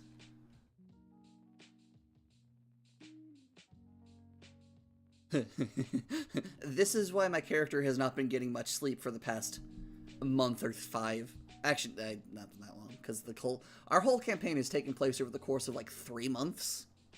Or something like that. It's not been a very, like... I mean, IRL, it's been since 2018. In-game, it's been like 3 months or so, I think. Actually, at this point, it might be closer to half a year. At this point.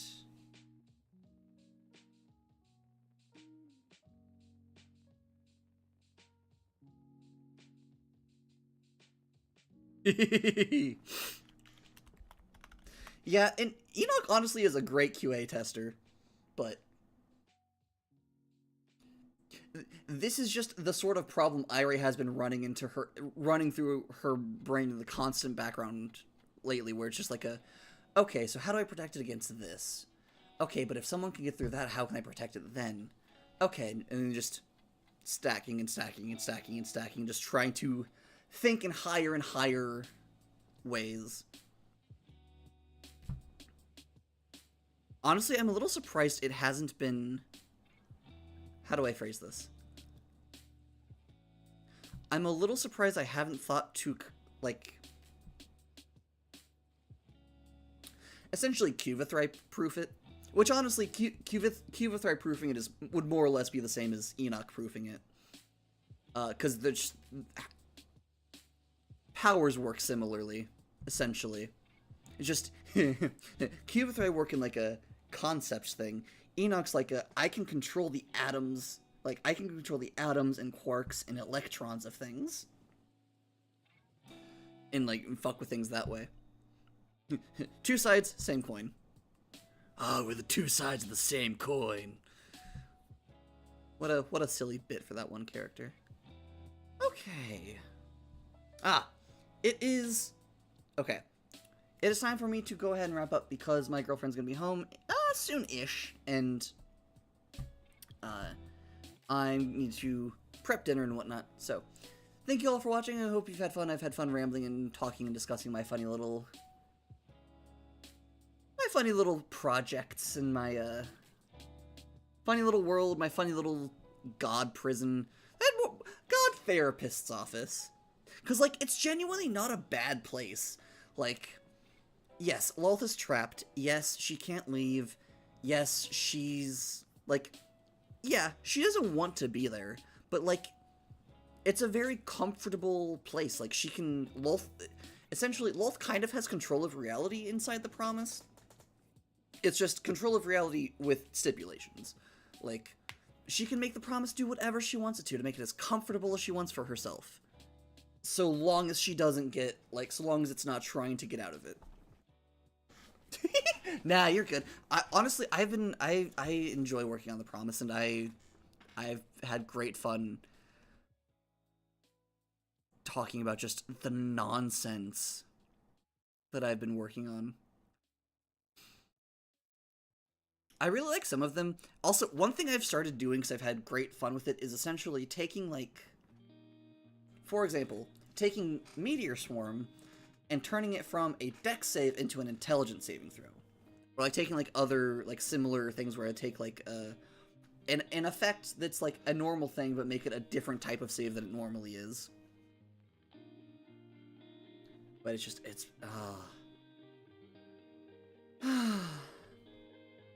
I'm very happy and content, and I'm very glad that Irie can keep her people safe now. She's worked really hard for this, and I'm very happy for her. So, thank you all so much for watching. Hope you had a wonderful time. Hope you continue to have a good night, evening, morning, afternoon, or otherwise.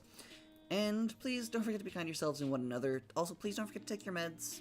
If you're not hydrated recently, please go do that. Also, maybe get some food if you need to. And, stay safe. This world's getting... Things are a bit scary.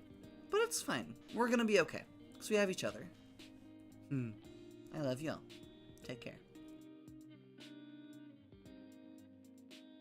Come on.